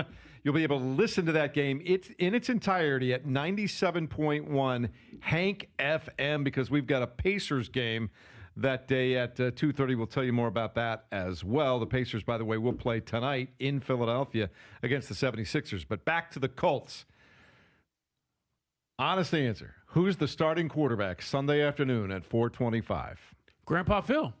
Kevin? Yes, Phillip Rivers. That's because mostly he's taken all the first team reps for the last 2 days, All right? the signs I've seen is that it will be Phillip Rivers. So, again, I'll reiterate what I said yesterday. I guess we'll see how he woke up feeling today. But, yeah, my expectation heading into this final practice of the week is it will be Phillip Rivers facing a defense that has not allowed a touchdown in the last 2 weeks. All right. Defensively, will DeForest Buckner be available for the Indianapolis Colts on Sunday afternoon? I wouldn't lean towards that. No, he did not sound like somebody who's going to play Sunday, in my opinion. Now, I will say this. DeForest Buckner plays through almost everything, so there's always a possibility until I see officially that he's out. But hearing him describe his injury yesterday, the herniated disc, the nerve issue that he had because of it, going to Panama to get stem cell injections, et cetera, I just don't know if all of that can be resolved with 1 week of practice. But he did leave the window open for himself, obviously, to play this season. But he used the term day by day. All right, let's take a look at college basketball coming up tomorrow. Everybody's going to be in action. Butler can be heard right here at 93.5, 107.5 The Fan. They'll be taking on Providence. That is a 2 p.m. tip up at Hinkle Fieldhouse as Big East basketball continues to come your way. Also, Kentucky, Indiana. Kevin, this one, I think everybody is looking forward to see if Indiana, the new head coach, can take advantage of a struggling Kentucky team right now, down in Lexington of all places. You ready? Kentucky's been terrible. Terrible this season. So I think that's something that you have to look at. They've just been absolutely awful. So, when you look at where Indiana's been at, they obviously need a little help on their tournament resume. So it's an important game, really, for both programs. Kentucky, I think it probably matters a little bit more given their best win right now is literally Valpo on their schedule. But again, Indiana needs a little bit of something on the non-conference resume, and this would be a true road win. All right. Meanwhile, in the Big Ten, outside of Indiana and Kentucky, also Marquette taking on Purdue. That one will be at Mackey tomorrow afternoon, also at 2 o'clock. You can watch that one on Peacock. And then you've got Notre Dame playing Evansville tomorrow. You going to be taking part in that, watching that game? Certainly will be. Shout out to Mark Zachary. Just talked about with Greg Rakestraw. I think it's great. Every time I watched Mark Zachary, Ben Davis, I saw some winning plays. So we'll see exactly how much he can give Notre Dame, but at least another body with the unfortunate injury to Marcus Burton. And again, Butler starting Big East play with Providence. Providence not had a great start to the season, so important for Butler. get back on the winning track after losing a home game to Boise State last Saturday. All right, there's a big change coming up in IndyCar this year, a new nonprofit organization called IndyCar Officiating, Inc. It's going to be governed by a 3-person board, Ray Evernham, Raj Nair, and Ronan Morgan, and they will have an independent panel to officiate all the races starting March 1st when the first race gets underway. Kevin, this is something I think people have been clamoring for because we know that Penske is so involved with owning the entire series, and they have their own team, and their team just got busted for a bunch of stuff at the Indy 500. So this was probably going to happen one way or the other. Yeah, I mean, I'd argue last year in IndyCar, we remember Alex Palou's dominance as much as we remember all of the cheating sanction stories that you had, inspections, all of that, particularly the Indy 500, which is a shame. No, obviously no professional sports league wants that at all. So this makes a lot of sense. I will note as well, Caitlin Clark and Team USA got together in North Carolina yesterday, so they'll have their team camp here. Aaliyah Boston, a part of that. Stephanie White, one of the coaches that's there. So been a while since Caitlin Clark, of course, is The band's getting back together. taking part in a 5-on-5 setting. Yeah, And all y'all who said she was washed up or she was, she gonna remind y'all. a lot of young talent with Team USA down there, so they're not playing necessarily anything from a World Cup standpoint until next year. But Caitlin Clark, in her return, takes a big step here this weekend. All right, Falcons on Thursday Night Football got a win on the road against the Buccaneers last night, 29-28. Zane Gonzalez kicks a 40-yard field goal to win it all at the end. But Kyle Pitts, that's the Kyle Pitts we've all been waiting for, Kevin Bowen. 160 yards receiving and 3 touchdowns last night. He had over 160. Yeah, hope you don't play him in your fantasy playoffs. Wild game. I mean, the Falcons had a million penalties, overcome it all. Todd Bowles, I think, just said another cuss word in the post-game press conference. And right now, if the playoffs started today, it would be the Seattle Seahawks traveling to take on the Carolina Panthers in round 1. I think, didn't Carolina just beat the Rams not too long Rams, ago? correct. Yeah. Uh-huh. So we'll keep an eye on that. And also, I mentioned a moment ago, this just fascinates me, James. In St. Moritz, Switzerland, Lindsey Vonn gets a World Cup downhill victory. It's the first win she's had in nearly 8 years. She is 41 years old. So, see, over 40-somethings can compete at the highest level, James. This ain't football. It's also going over 60 miles an hour downhill. It ain't football. It ain't football. Shout out to Lindsey Vonn. No, that's good stuff, Love man. for her ex to get a little bit of that juice. Could probably take that a lot of ways. Talking about Eldrick Woods here. Did Lindsey Vonn used to date J.J. Watt, or am I imagining things? I have no idea. I've not kept up on the I'll ask love life JJ of next time he Lindsey. calls the Colts game. I'll just pop into the little studio and ask him, hey, wait a second. Dating life, can you give me a little recap? What Kevin wants to know. Man, oh, man, oh, man. Shouldn't think about that. 41 years old, more injuries, decides to come back and does it right there. That's crazy. Yeah, we got people in the YouTube chat saying that's your secret crush. You've really been crushing on her this morning. You ever watched her ski? I feel like Jeff is dressed up to go to the ski resort today. So, I mean, it's a nice sweater, Jeff. I like it, but you might as well make your way out there. I did grow up in Colorado. I don't know what you guys want from me, right? I think it looks good, man. All Looking good. He's going to greet her when she crosses the finish There you line. go. Christine, if you want to black his eyes, I'm go ahead. completely happy with the wonderful woman that puts up with me Boy, for the last it took 20 an hour and a Every half time to I get to sit that in point. here. Yeah. You're just living to get me in trouble over there. Oh, aren't no, you get yourself trouble, brother. I'm trying to get you out. It's going to be maybe an historic week in the NFL for a couple of different reasons. We'll talk about that and give you our look ahead for Sunday coming up next at 93.5 and 107.5 The Fan.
Just taking another look at the Phillip Rivers avatar in the Madden 26.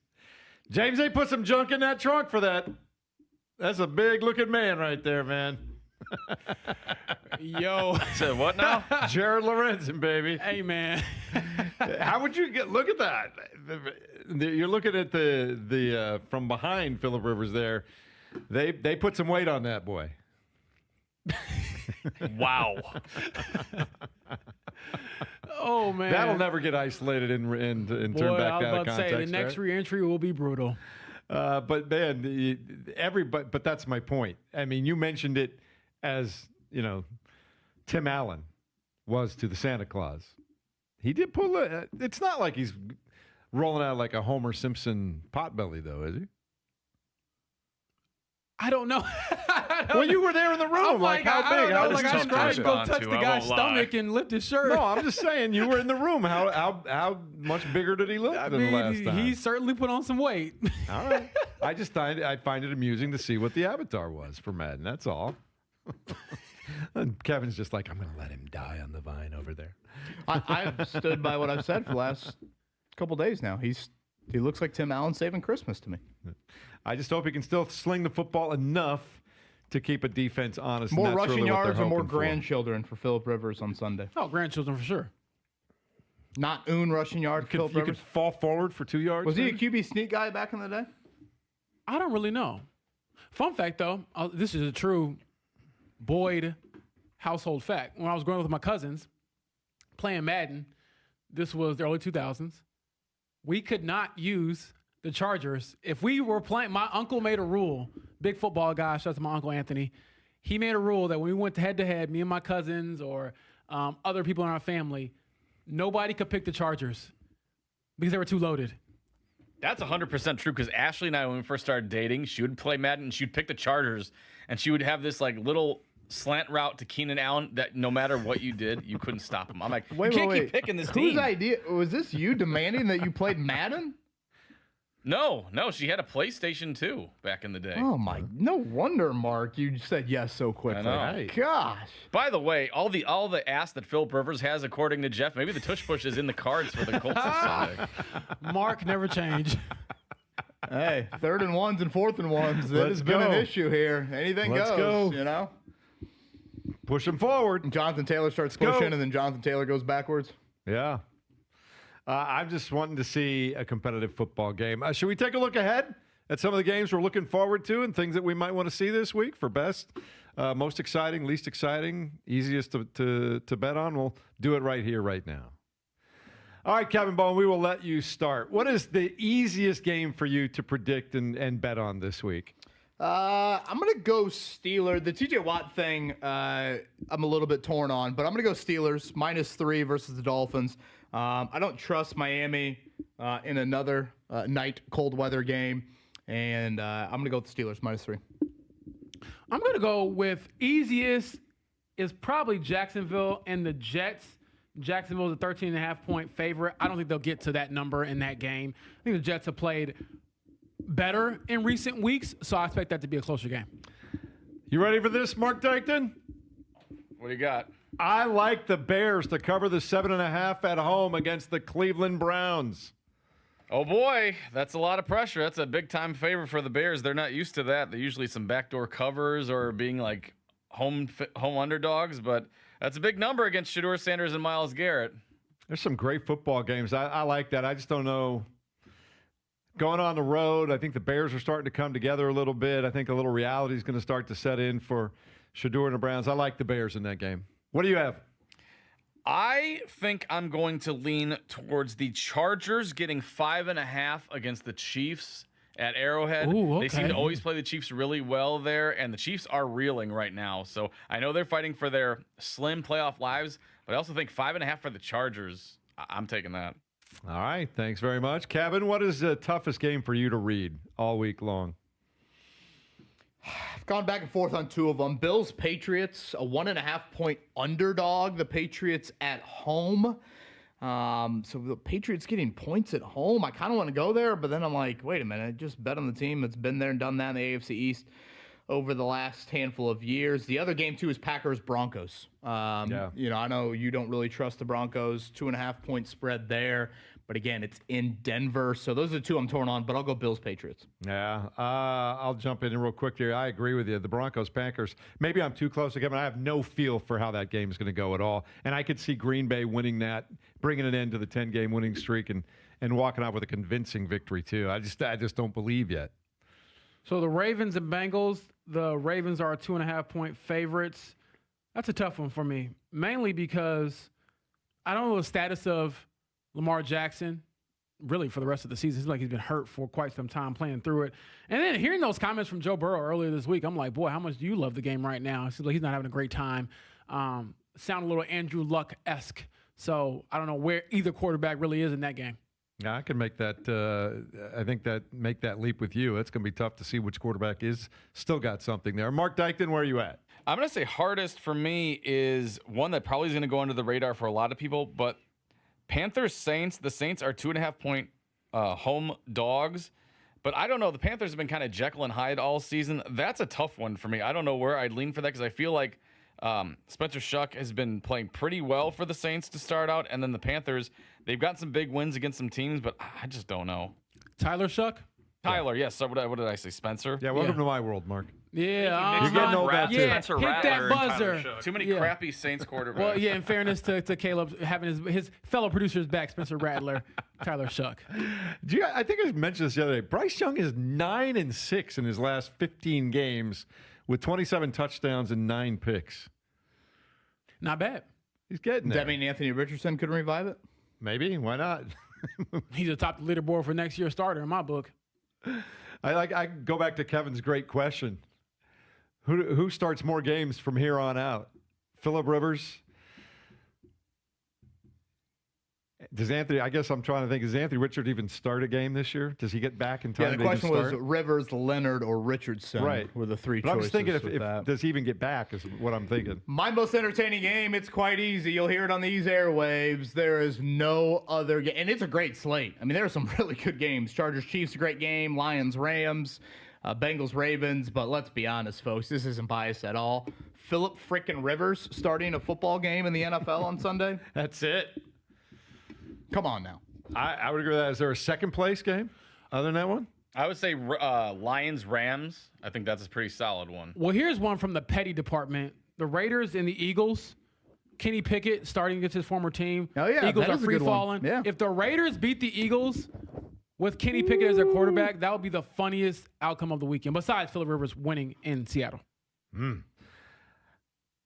I'm still in on the Chargers and Chiefs because I want to see just how bad, what's the fight left in the Kansas City Chiefs? Because they have no room for error now. They got to win out and they got to get some help, and it'd be huge for them if they could beat the Chargers at home. Do they have anything left at all? Or is that just, it's over with, it's done, kiss it goodbye? We will see. I like that one. That's what's coming up, Mark. Any other final thoughts on this week in the National Football League? Go Broncos. Go Chargers. Finally coming over to the right side there. All right, it is going to be, again, you want to talk about a fantastic week in the National Football League. Just look at the slate that's going to be on TV, just on CBS. Ravens, Bengals, Chargers, Chiefs, Bills, Patriots, Jets, Jaguars.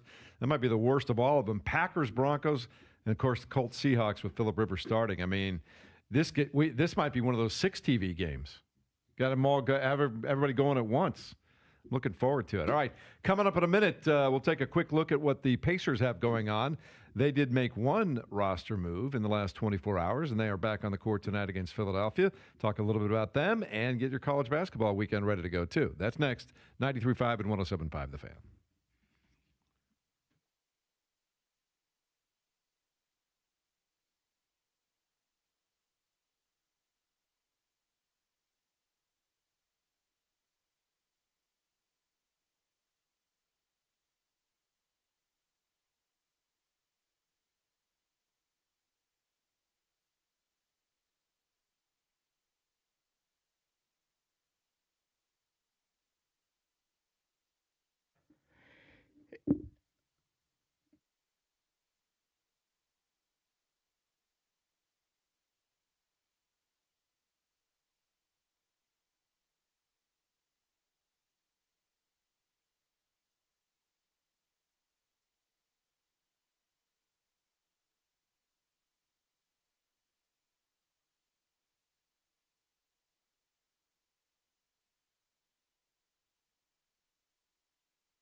It's indoor and outdoor concrete. That is Galaxy Concrete Coatings. When I say that, I mean garages, basements, patios, porches, sidewalk. Once you shovel it, a little morning shovel action of the Bowen household today.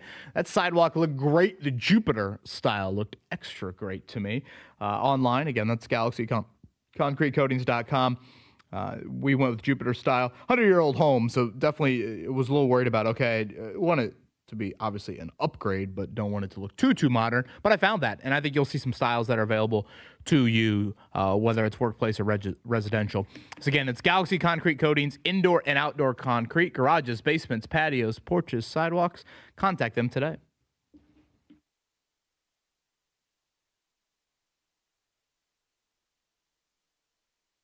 Thanks.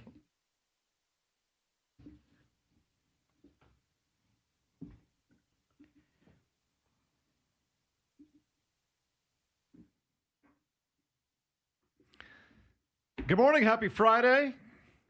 Colts, they're going to make some history on Sunday, starting Phillip Rivers after being out of the game for 5 years at the age of 44. We will find out. As of yet, though, he's still not been activated from the practice squad. Correct, Kevin? As far as we know? Yeah, so usually, typically that happens on Saturdays. They promote guys from the practice squad then. So we will await official word on that. Mark Dykton's opened up the blinds. I don't know. Maybe it looks a little brighter. I can see James Boyd a little better.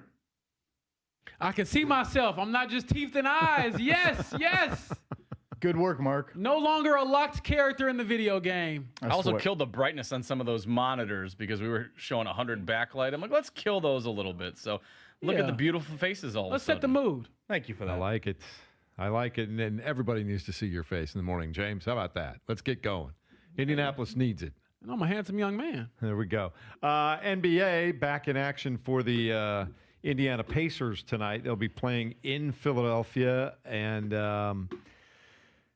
they've won 4 of the last 6. And I don't know if they can keep this going over the next few games. They've got Philadelphia then on Sunday afternoon. They've got Washington. They'll be over at the Fieldhouse there. Then they bring in the Knicks on December 18th before playing at New Orleans. I mean, can this team keep it going and stay around playing 500 basketball from here on out? I'm hesitant to say yes just because they're still so depleted when it comes to their lineups. They're playing guys, it feels like left and right.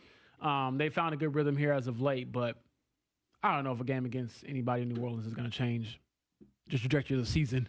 Yeah, I mean, they won 4-6. They've beaten some very bad teams. Yeah, and New Orleans another that bad stretch. But you are probably nearing a return of Aaron Nesmith. Sounds like potentially by the end of the month. So then that, I think, is, if it's ever going to happen this season, there's your chance. Right there. Obi Toppin's not expected back till the start of February. You're yet to be at the midway point of the season. So if it's going to happen, I think it's got to happen now. They've definitely played better. There's no denying that over the last couple of weeks.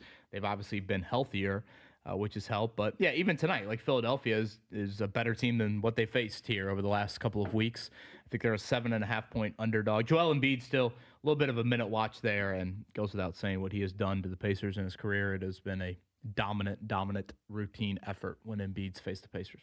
Kevin, they signed Garrison Matthews to a non-guaranteed standard contract yesterday. Is he going to be with them the rest of the season, it sounds like? Well, at least for a while. Yeah, definitely for a while. I mean, James, you heard Rick Carlisle's expression and talking about Garrison Matthews earlier this week. I mean, Rick spoke very highly of him, and that was, of course, before this news. So, when you do look at the Pacers, one thing to note, they do lack, I think, some consistent outside shooting. Yes.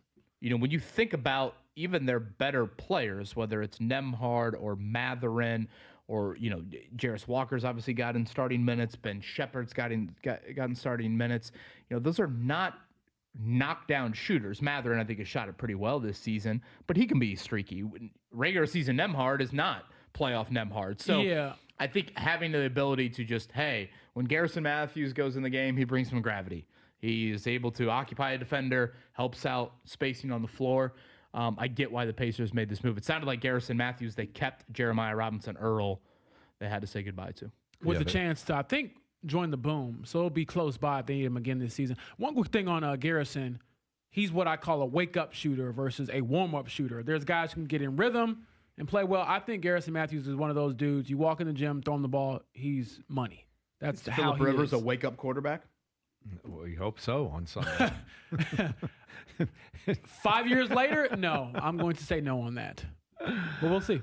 Is there a harder position in sports to do what Phillip Rivers is trying to do? Yes, because I was thinking about this the other day. Like playing offensive line, I guess would probably be higher. Like, I mean, that is in the sport purely of football. Physical. well, yeah. any sport. I mean, that would be Because purely I was thinking to physical. myself, like, there's no way he could do anything like this in the NBA, for example. Oh, 'Cause you think gotta it's go harder both in the ways. NBA than it is in the NFL? Absolutely. To compete. I think you got to go Really? back and forth. You got to play both ends. Yeah. To a degree, like Tom Brady wasn't going to be 45 playing NBA basketball. Right. He I was guess I would just, I mean, again, both are hard. I think the NBA, you are able to still play basketball away from the game. You are unable to play football, if that makes That's sense. a good argument. Now, Good again, argument. I'm not trying to act like the I South. just mean like you got to play both sides. Though. That's Sure, the one sure. thing. Yeah. You don't like, and you don't get the 1 second, 2 second break in between plays. But honestly, I feel like I'm nitpicking here because anybody who could play football at 40 plus is probably doing something. Now, some right. other spots on the football field I do think could be harder. Like, J.J. Watt. Cornerback, Well, yeah, definitely. 40-year-old cornerback, Or Daryl barbecue Green. chicken. Daryl Green. Or even guys in the trenches. J.J. Watt, he's even touched on this week. Like, can you imagine trying to stay physically engaged, play in and play out from a blocking trench standpoint for 60-some snaps there? So, Yeah, that I is a think little I think the bigger issue is not playing at all for 5 years is a bigger issue than even the age at this point in time. You were talking about over 40. The last guy I can really remember that excelled, and I don't know if you remember him. Daryl Green was a cornerback for the old Washington Redskins back in the day, and he played into his early 40s as a cornerback. But the difference was he spent most of his career as the absolute fastest man in the NFL. So, James, when he actually lost a step, he was still running a 4.4. Phillip Rivers ain't running 4-0. Little bit different, but 5-0 probably. I don't I'm know. here for it, man. I hope it goes well. I really do. How cool would it be to be talking about a resurgent Phillip Rivers on Monday? We'll see. I mean, it would be one of the greatest sports stories living in kind of the one-game bubble that I've ever seen. It's insane. We'll talk to Matt Taylor, get his thoughts on this. Taylor's Tidbits is coming up next. 93.5, 107.5, The Fan.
Caleb, little blondie, call me here on a Friday. How about that? Come on now. I go way back. Digging that. I think Phillip Rivers was maybe born around this time. You know the This movie song was this is released. from?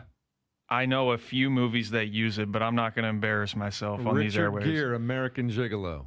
Wow. You recommend that or? Yeah, good movie. Okay. Good movie. We'll see what happens on Sunday when it comes to watching. Certainly, the entire National Football League and most fans are going to be interested to see what happens with the Colts when they start if they start 44-year-old Phillip Rivers at quarterback on Sunday against the Seattle Seahawks. Here to tell us a little bit more about that from his perspective and of course, take us way deep into the matchup with Taylor's Tidbits, the one, the only, the voice of the Indianapolis Colts, Matt Taylor. Matt, how you doing today? Good morning, guys.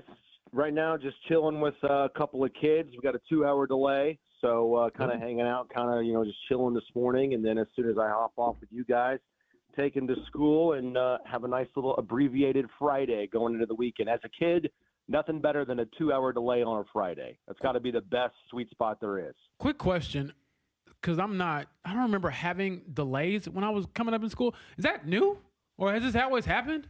Because I feel like if you got delayed by 2 hours, you have to stay longer? Or how does that work? No, it's the greatest thing, James. I mean, it counts, baby. It's like playing 6, and then you get 6 innings, you get that full game. Oh, okay, I got you. What a great baseball analogy. That is. there. Now I got it. Okay. All right. It's like when the rain comes in the 6th inning. It's an official game, and you got runners on base, and you get them in, and you go home. That's what it is. So yeah, they're gonna get into school about a little bit before 10. Have lunch, do specials, maybe do a math quiz or a spelling bee, and then they're gonna be home and ready to go for a movie night on Friday, brother. Yeah. Life is good. Multitasking for Matt Taylor here. It sounds like the South Side did get a little bit more snow and some slick action, so if you haven't been out yet today, keep an eye on that. Matt Taylor, let's start here. Your favorite 2020 memory of Phillip Rivers? Well, unfortunately, I don't have too many of them because we never did anything face-to-face. I thought it was a great line. He came in and jest on Wednesday to the press conference and walked in, and, he killed it. He said, good to see everybody. We're not doing this on Zoom, right, because the world was shut down in 2020 and everything was virtual. So I really didn't have, to be honest with you, I didn't have any, one-on-one interactions with him face-to-face, which was really disappointing. Because he's just a legend. He's Phillip Rivers. I mean, he's just a legendary figure and has a legendary personality. So it was cool for me. I think whatever day it was, it's all kind of a blur now, but I went up to him in the locker room, shook his hand, and he's like, yeah, I know who you are. And, it was good to do things, good to hear your voice again. But obviously, meeting each other face to face for the first time was pretty special. But as it relates to on the field, I just have so many great memories of calling his games. In 2020, had that big win against Detroit, big win against the Raiders. He was just such a master of being able to shuffle in and out of the pocket and get the ball out quick. Those were the biggest memories I have of that 2020 season. And then the most disappointing memory was just that Buffalo game when the Colts, one time of possession, won the turnover battle, had more yards, and still lost. So I think that was a little bit of a sour taste in the mouth of Phillip Rivers, not only for, the way the season ended, but, how his career ended up until this point. So excited to see, just like everybody else, what happens today, what Shane Steichen says later on this afternoon about the status of quarterback, and if he's indeed activated off the practice squad and has a chance to start on Sunday. Man, this is the story of the NFL right now. Caleb, should we cue up the music here? Is it time for a little Let's Matt do it. Taylor's Tidbits?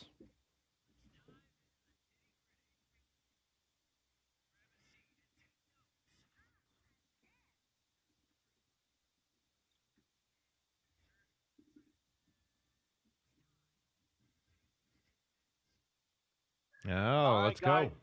All right, let's see how we can do today. I got rapid fire. Let's talk about the Seahawks first, all right? We kind of forget about the task in hand, the opposition on Sunday with Phillip Rivers dominating headlines. But the Seahawks, incredibly balanced teams. Seattle and the Rams, the only teams to rank top 5 this year in both scoring offense and scoring defense. Seattle could become the fourth team over the last 30 years to finish with a top 2 scoring offense and a top 2 scoring defense in the same season. By the way, the 2005 Colts are on that list as well. But at times, I mean, Seattle just looks like the most complete team in the NFL because they have a really explosive offense that's backed up by one of the best defenses in franchise history, maybe the best defense they've had since those Legion of Boom days in Seattle. On top of that, Seattle leads the NFL in yards per pass attempt on offense at 8.9 with Sam Darnold, and they lead the NFL in yards per pass attempt on defense at just 6.1. So for those that don't understand that, they lead the NFL in passing plays, big passing plays on offense, and they're limiting big passing plays on defense. No team has finished the season leading the NFL in both of those categories since the then Washington squad in 1991. All right, next up, I want to talk about big plays on defense. As I said, a huge part of Sam Darnold's resurgence the last 2 years is his big passing play ability in the aerial attack. This year, he's got 29 completions over 25 yards, and he leads the NFL in big passing plays since the start of last year when he took over as the starter for the Minnesota Vikings.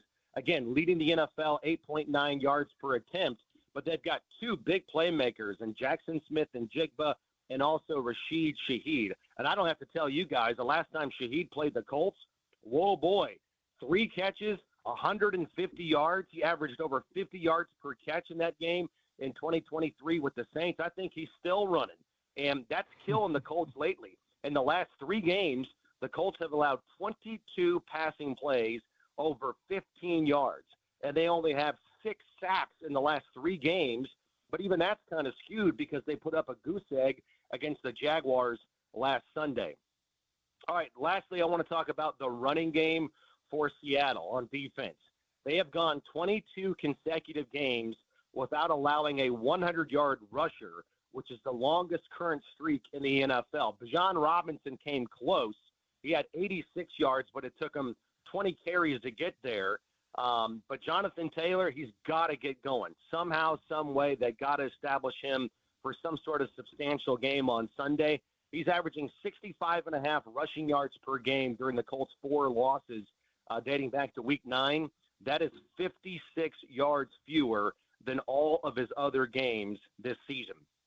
And then the most difficult part about the last 4 games of the season is just who the Colts play, right? They play Seattle, San Francisco, hop back in the division and play Jacksonville and Houston.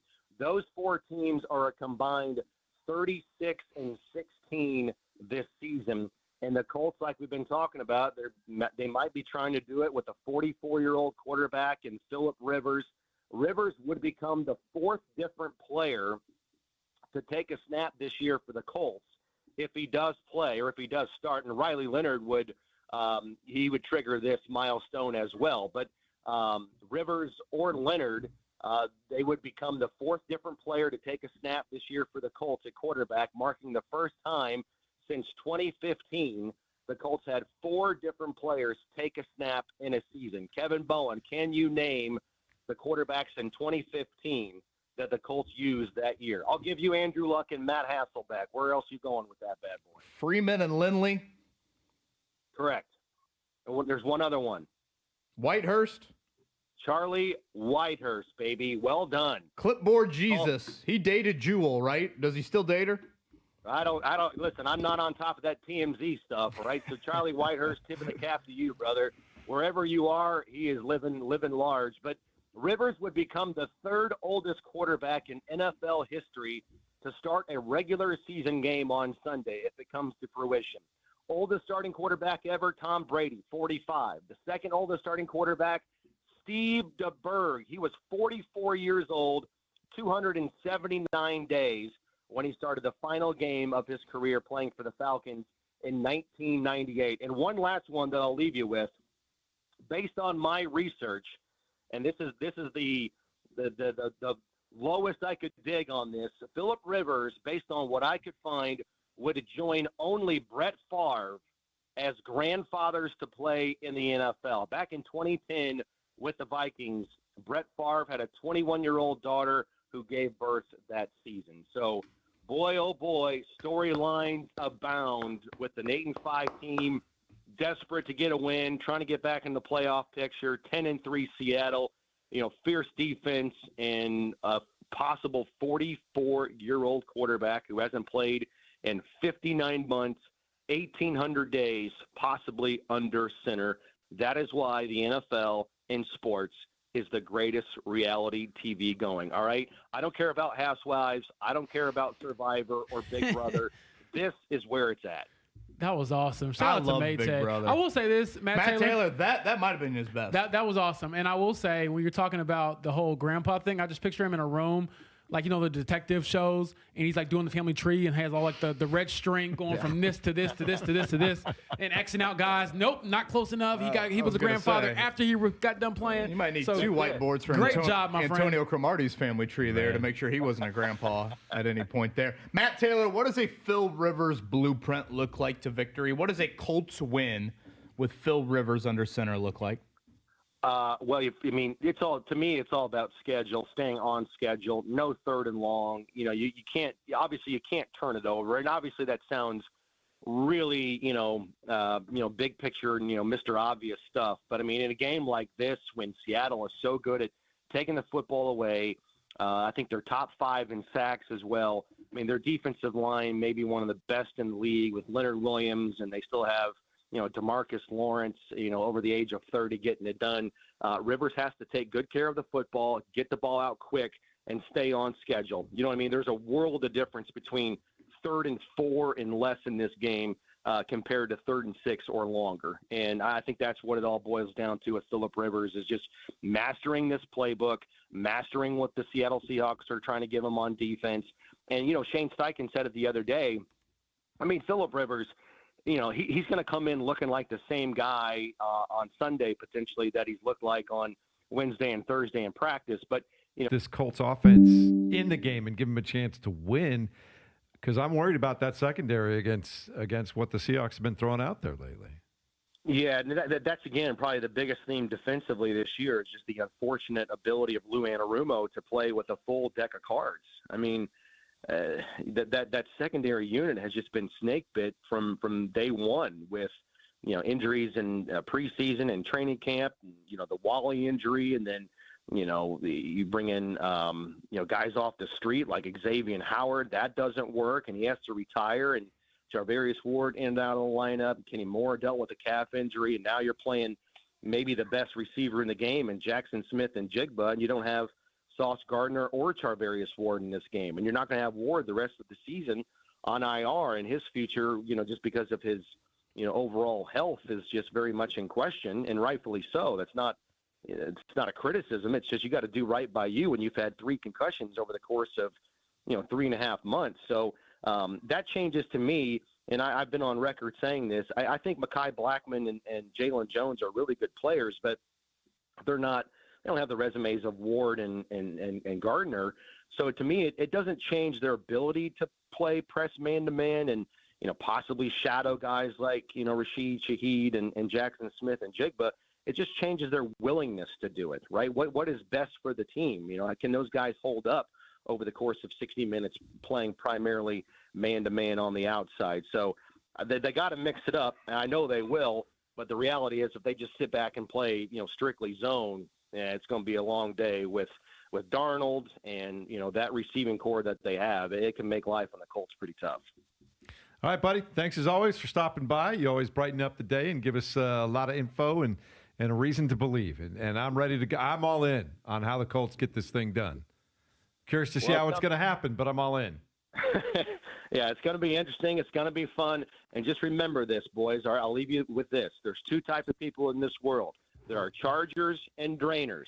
Which one are you going to be today? If you're listening out there, what are you going to be today on a dark, dreary, overcast, snowy winter day? You can either bring some life and some juice and happiness into the world, or you can walk into a room and suck it out. You have a conscious choice to make.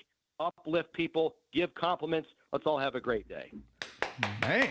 Man, that's your. I want to be a Charger like Phillip Rivers. Boy, I didn't know That gummit, let's go. we booked Joel Osteen here for the 9 o'clock segment on a Friday. Closest thing I've felt to a real life Herb Brooks Man. speech from Miracle I right thought that there. was Joe Rice for Ooh, a second. baby, We were getting. let's go. I can do anything. from I Matt can fly Taylor. out of here now. Here we go. Hey, one quick Chargers and question. Drainers. One quick question on the way out. How many touches do you think Tyler Warren needs to get for this team to be able to move the ball on Sunday?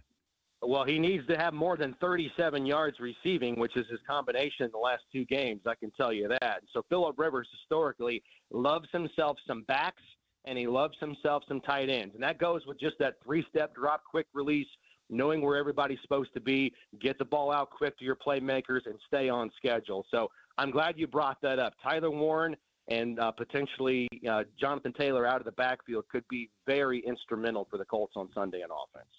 All right, buddy. We'll talk to you soon. All right, guys. Be well. There you go. I can't get off my social media feeds the EA depiction of Phillip Rivers. Ben chiming in here. Rivers starting as the real life version of those old Sprite hidden camera commercials of Kevin Love and Kyrie Irving playing pickup ball as geezers. Uncle Drew, was that right? That was Kyrie. Kyrie Irving, Uncle Drew. Yeah, this is Uncle Phil. Those Grandpa Phil. Those commercials were They great. were great. I love those. Boy, this ain't a commercial, though. This is real life, it was baby. real life, man. Man, I feel like this is one of those, in your car, you look out the side of your mirror and it says, the things Objects in here are closer than they appear. That's Phillip Rivers looking at any defensive lineman. I'm here for it. Let's go. Starts off at 4:25 Sunday. For more on that, let's check it down.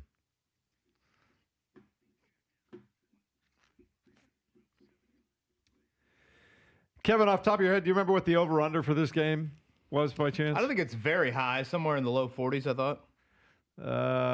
Yeah, we'll see. The question is it 30-10 or is it 28? Where's that breakdown come? It's a 14.5 point spread, right? Yeah, about two. Right around two. So 43 is the over-under. 43. So they're looking at like a 28-14 game, I guess. Something like that. I don't know. We'll see how it all breaks out. If it works for the Colts, what's it look like, James? JT running for 200 yards and 3 touchdowns, and you get some turnovers, and you're able to not make mistakes. And Blake Grupe don't miss any kicks. But Seattle turns it over. That is the one thing. We brought it up earlier in the show. I think Cam Bynum is a big factor in this game. I feel like he would be the guy to do it. 31st in the league in turnovers. It's one of the stats that makes zero sense with Seattle. How have they won 10 games with that many turnovers? So that is something to play a factor. And again, Mother Nature doesn't sound like it's going to be as ugly as it potentially could have been. I actually think bad weather favors the Colts here. But yeah, blueprint is that. You got to stay away from bad plays, have drives ending kicks. Jonathan Taylor crease a couple. If DeForest Buckner plays, makes a third down play or two, that's the blueprint. All right, the other big story that we've taken a look at this weekend, a Heisman Trophy will be handed out tomorrow in New York City. Will or will it not be Fernando Mendoza from Indiana, who spoke earlier about just how incredibly grateful he is to even be going to New York and wanted to talk about his team.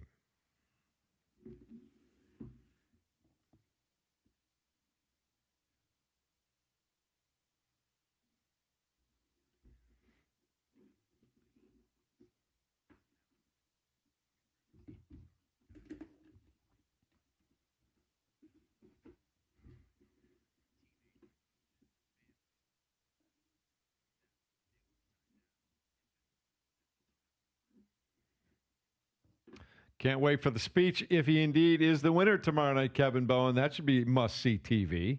Oh, it'll be epic. Yeah. Again, it's WWE promoter meets, I guess, Matt Taylor, based off what Matt Taylor just gave us right there about the Chargers or the Drainers. That sounded like a full minute of Fernando Mendoza's speech coming up tomorrow night. So it'll be epic. And in all seriousness, the story is it's awesome. Shout out to his mom, Elsa. She wrote a Players Tribune piece yesterday. I read that.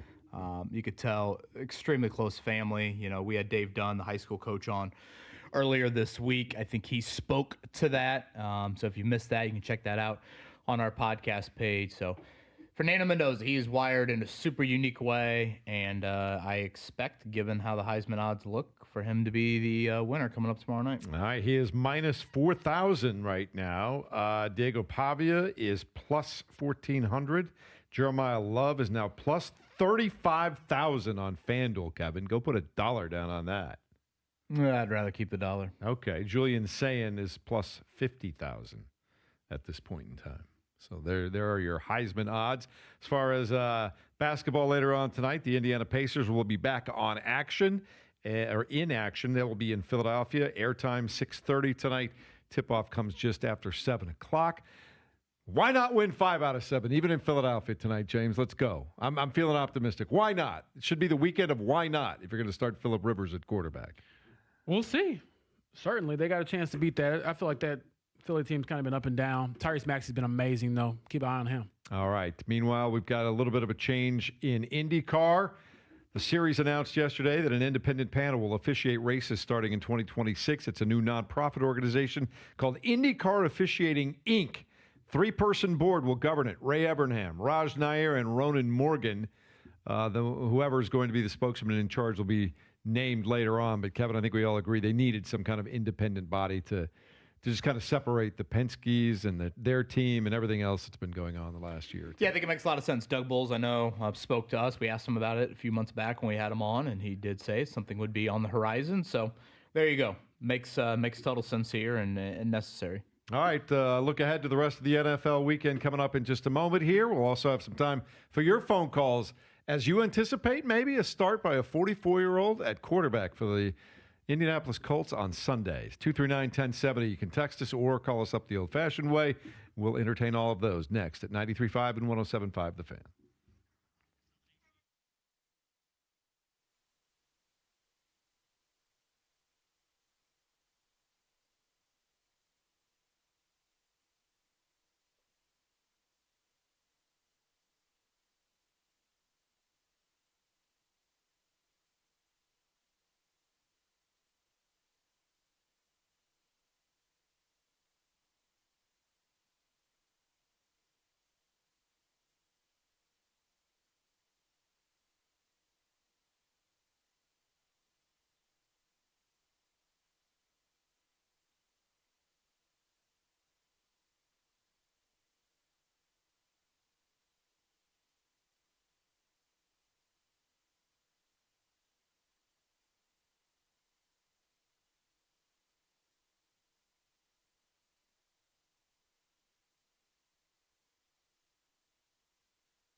You know, one of the things a lot of people are starting to think about, too, is with no draft picks at the top of the draft for the next 2 years, are we looking at Anthony Richardson and Riley Leonard as the quarterbacks for the Colts when they go to camp next August?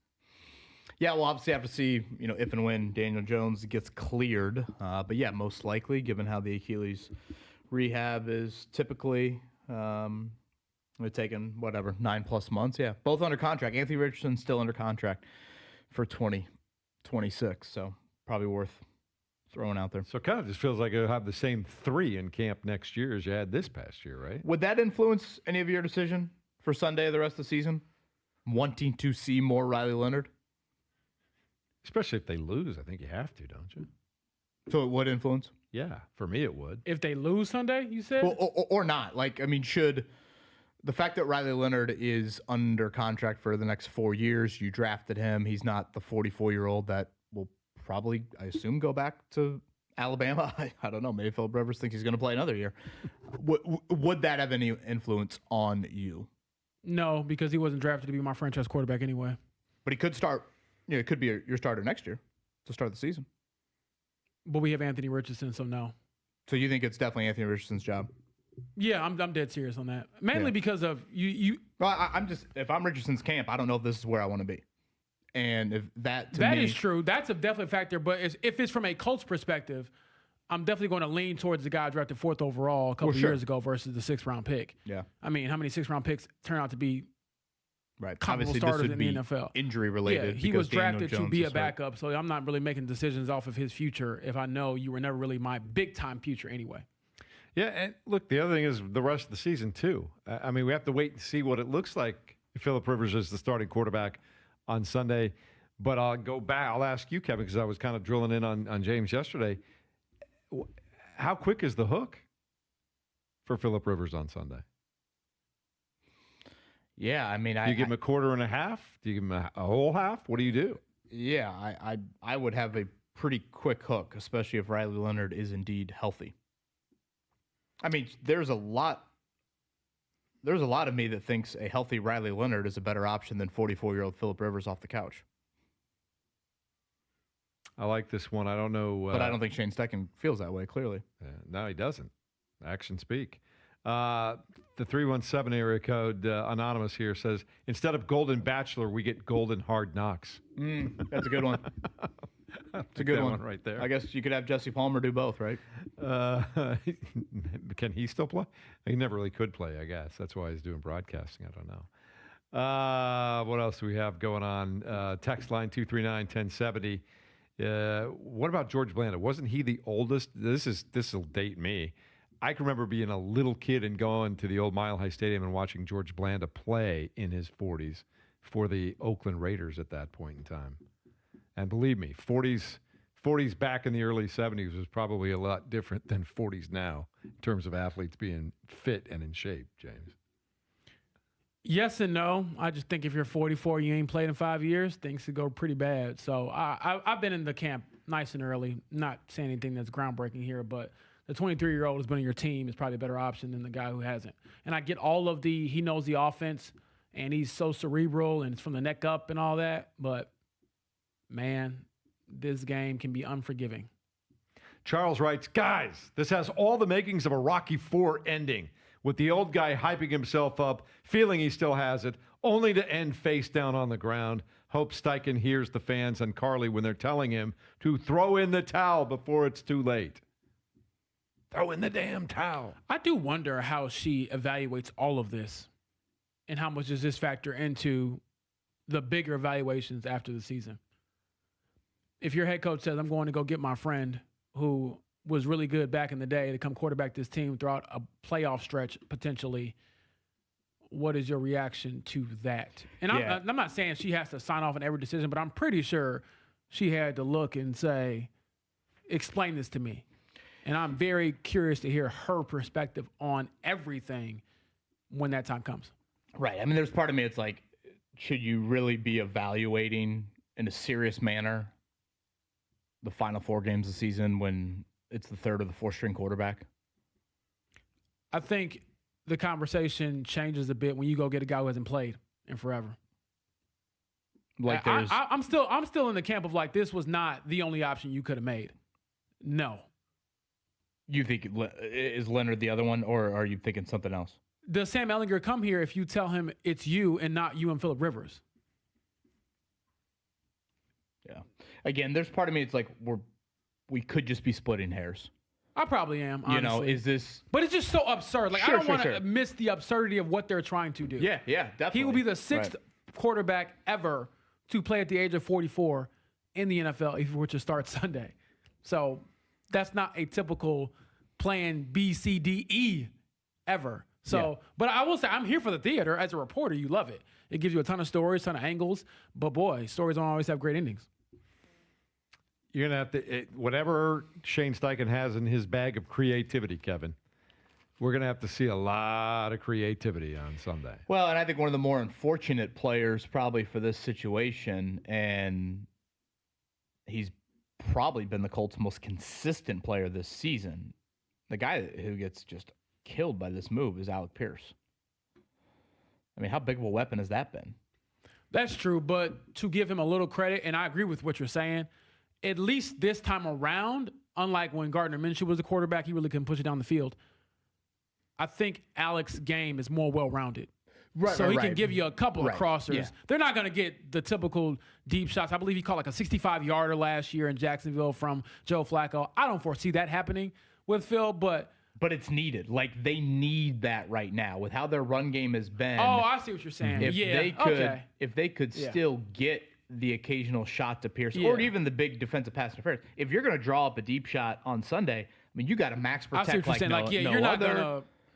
Yeah, you know, Flacco is probably a good example, James. You know, Flacco's old, but he can fling it down the field. Yeah, and like the likelihood of you, to your point, Kevin, methodically going down the field 11, 12 plays probably isn't realistic. Right. But if you can get, you know, a 7-play drive and 40 of those yards came on a, like you said, pass interference, or, you know, Alec, to his credit, he doesn't need it most of the time. He just catches it anyway. Will that help you flip the field? So that will certainly be a factor or non-factor depending on how much Phil can put on it. But trust me when I tell you, as I pointed out earlier in the show, the Seahawks they create pressure on 40% of dropbacks for other quarterbacks. That's the 4th highest mark in the league. And they do it with one of the lowest blitz rates in the league. Truth serum to the 10 offensive starters on offense for the Colts. They vote Riley Leonard or Phillip Rivers on Sunday. What do you think that 10-man vote is?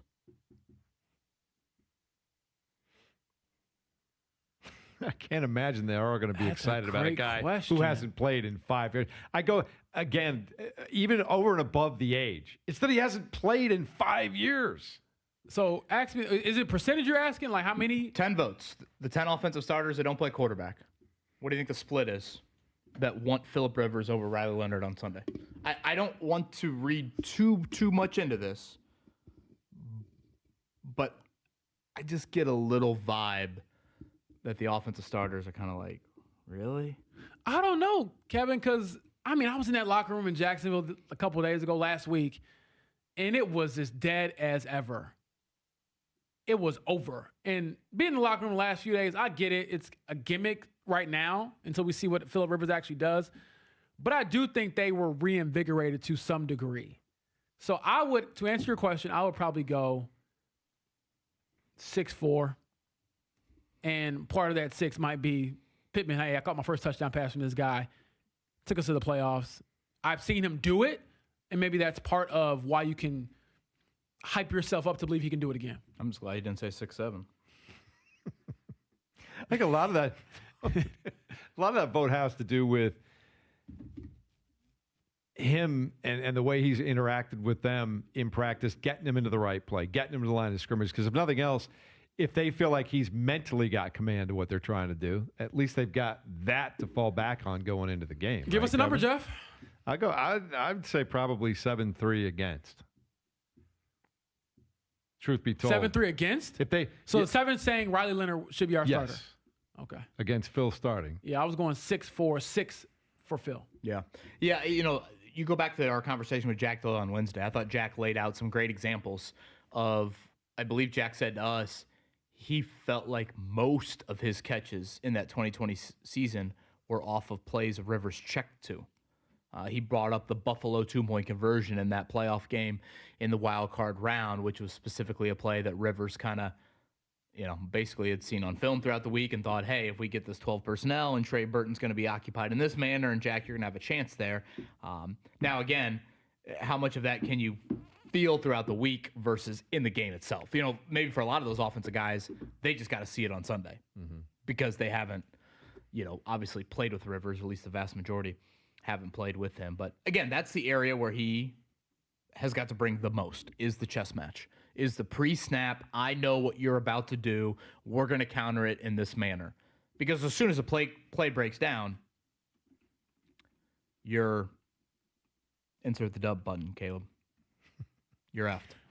Which, I'm sorry, what button? We've been dealing with stuff back here, new studio. I'm sorry, I'm distracted. Yeah, dump button was probably needed there. Oh, yikes. All right, we'll get our final predictions for this Colts game coming up in just a moment. I know that the great Max Bowen has spoken. We'll find out a little bit more on that if you haven't seen the social media post from Kevin. We'll do it all next as we continue and wrap up the week here at 93.5 and 107.5 The Fan.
closing time.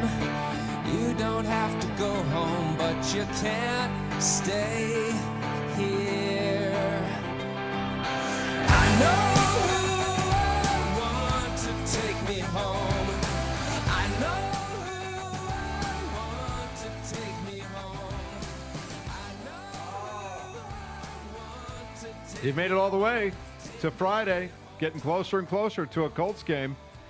Coming up on Sunday afternoon in Seattle, 425 kick. You'll be able to listen to it on our sister station, 97.1 FM.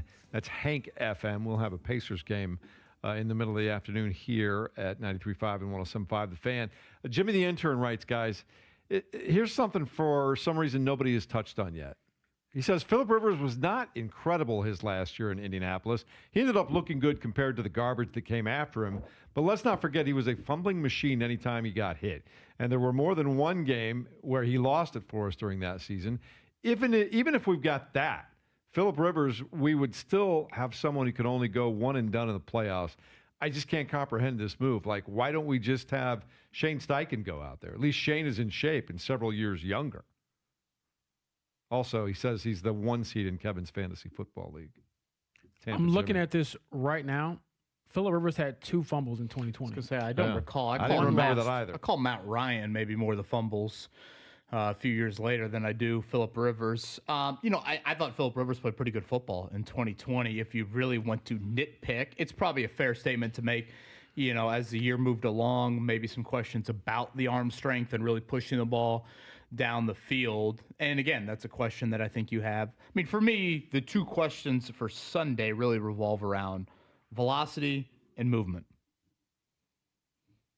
Can he fit balls into windows that are tighter than obviously anything he's seen in 5 years? And then movement. Not that he needs to move a ton, but you got to be somewhat pocket savvy. You got to be able to tango a little bit. Even if it's 2 steps to the left, 2 steps to the right. Yeah. I'm not asking him to tuck it on a 3rd and 4, like Caleb to cue up the Cupid Shuffle. Daniel Jones right, and exactly. To the right. Which I bet Phillip Rivers has done at a time or two of all the weddings he's had and going to have for his children here. So, and one thing I say this in all seriousness, it's hard to, I think, measure it, but does Seattle just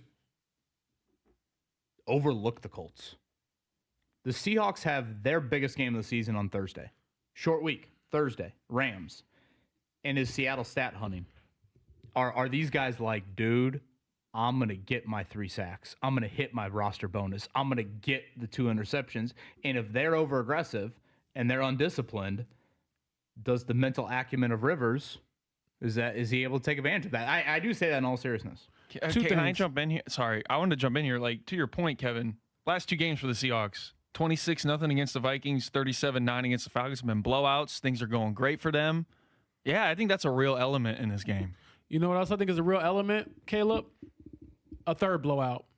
Yeah, that is true. That is possible. I fear it. To Caleb's point and to Kevin's point. Quite the tease of your pick right there. I think, I think the difference is just the fanfare around Phillip Rivers. If it was Riley Leonard, I'd buy it more. I still wouldn't buy it too much. But this, you want to be at your best. You want to go out there and show basically this old guy, no. This world you knew is different now. I think about the line in The Wire from, I think it's Charles, and he goes, see, that's the thing, the old days were the old days. And that's what it was. Yeah, and I think they'll play up this is disrespectful that they think this dude can play. Like, I would assume that's the card they will play. I mean, as wild as it sounds, they think a grandpa can start against us? Against us. Against the Seahawks. The team right now that, as crazy as it sounds, if you made a short Super Bowl list, you probably put them on it. All right, let's get to our picks. See what's going to happen on Sunday afternoon. Caleb, we'll start with you. What's going to happen Sunday afternoon in Seattle? What do you see happening there? My last comment that I just made was, yes, I was providing some kind of fake optimism and fake hope, to be honest with you. I don't see – I can see the Colts kind of being competitive for a half in this game. And I think the crowd is a real factor in this one, too. I think the last time the Colts went into an environment like this was Kansas City, and I didn't think they handled that well. Obviously, Philip has been around a lot, and he can handle tough crowds, but this is just a completely unique situation. Whoever's going to pick the Colts in this game, like, Godspeed, like, I respect you. I can't do it. I'm saying Seahawks 34.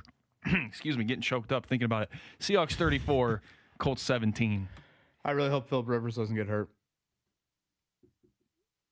31-13, Seahawks. 31-10, Seahawks for me. I went 34-13. We're all kind of thinking the same thing. 2 field goals and a touchdown. I think you got Jonathan Taylor. You do have some receivers. I can see some ability to move the ball a little bit, but I don't even see him covering that 14.5, 34-13. Rivers has got the number 17 jersey back. That said, Seahawks 38, Colts 17. Seahawks have not allowed a touchdown again in 2 weeks. We should mention offensively, the Jackson Smith and Jigba Cooper Kupp, Rashid Shaheed wideout trio. I don't know if the full NFL world realizes the dynamic nature, I think, to that group. They complement each other very well skill set wise. And again, the Colts, without Javarius Ward, without Sauce Gardner, I don't get the vibe DeForest Buckner is a lock to play Sunday, James. Do you have any read on that? With Buckner? No, I would actually lean towards him not playing. I'm kind of I didn't get circling that Monday impression night from with him. San Francisco. Yeah. But, again, it's Buckner, so that's probably one of the reasons I do pause in saying that. But that'll be something to keep an eye on. But, again, my expectation is it's going to be Phil freaking Rivers starting at quarterback on Sunday, December 14th, 2025. I still worry about that secondary. What kind of stat line is Jackson Smith and Jigma going to put up when this thing is all said and done? Are we looking at 120 yards and 2 touchdowns? Possibly. The dude is amazing, and you're down your top 2 corners. So Shout out to past him. Fernando Mendoza and the Heisman. I think it'll be a great speech. Army-Navy, one of my favorite sporting events of the year. For those traveling, tons of good college basketball around the state, down there in Lexington. Great high school slate as well. Safe travels to everybody, as it is going to be bitterly cold. Bitterly cold. Shout out Elsa Mendoza as well. Great piece in the Players Tribune. Read that later today. It'll be good for the soul. All right, coming up later on today, we got Jay Query doing his thing from noon to 3 today. JMV from 3 to 6. Indiana Pacers back in action against the Philadelphia 76ers. Airtime 6:30, tip at 7. It's all straight ahead, right here, all day, 93.5 and 107.5 The Fan.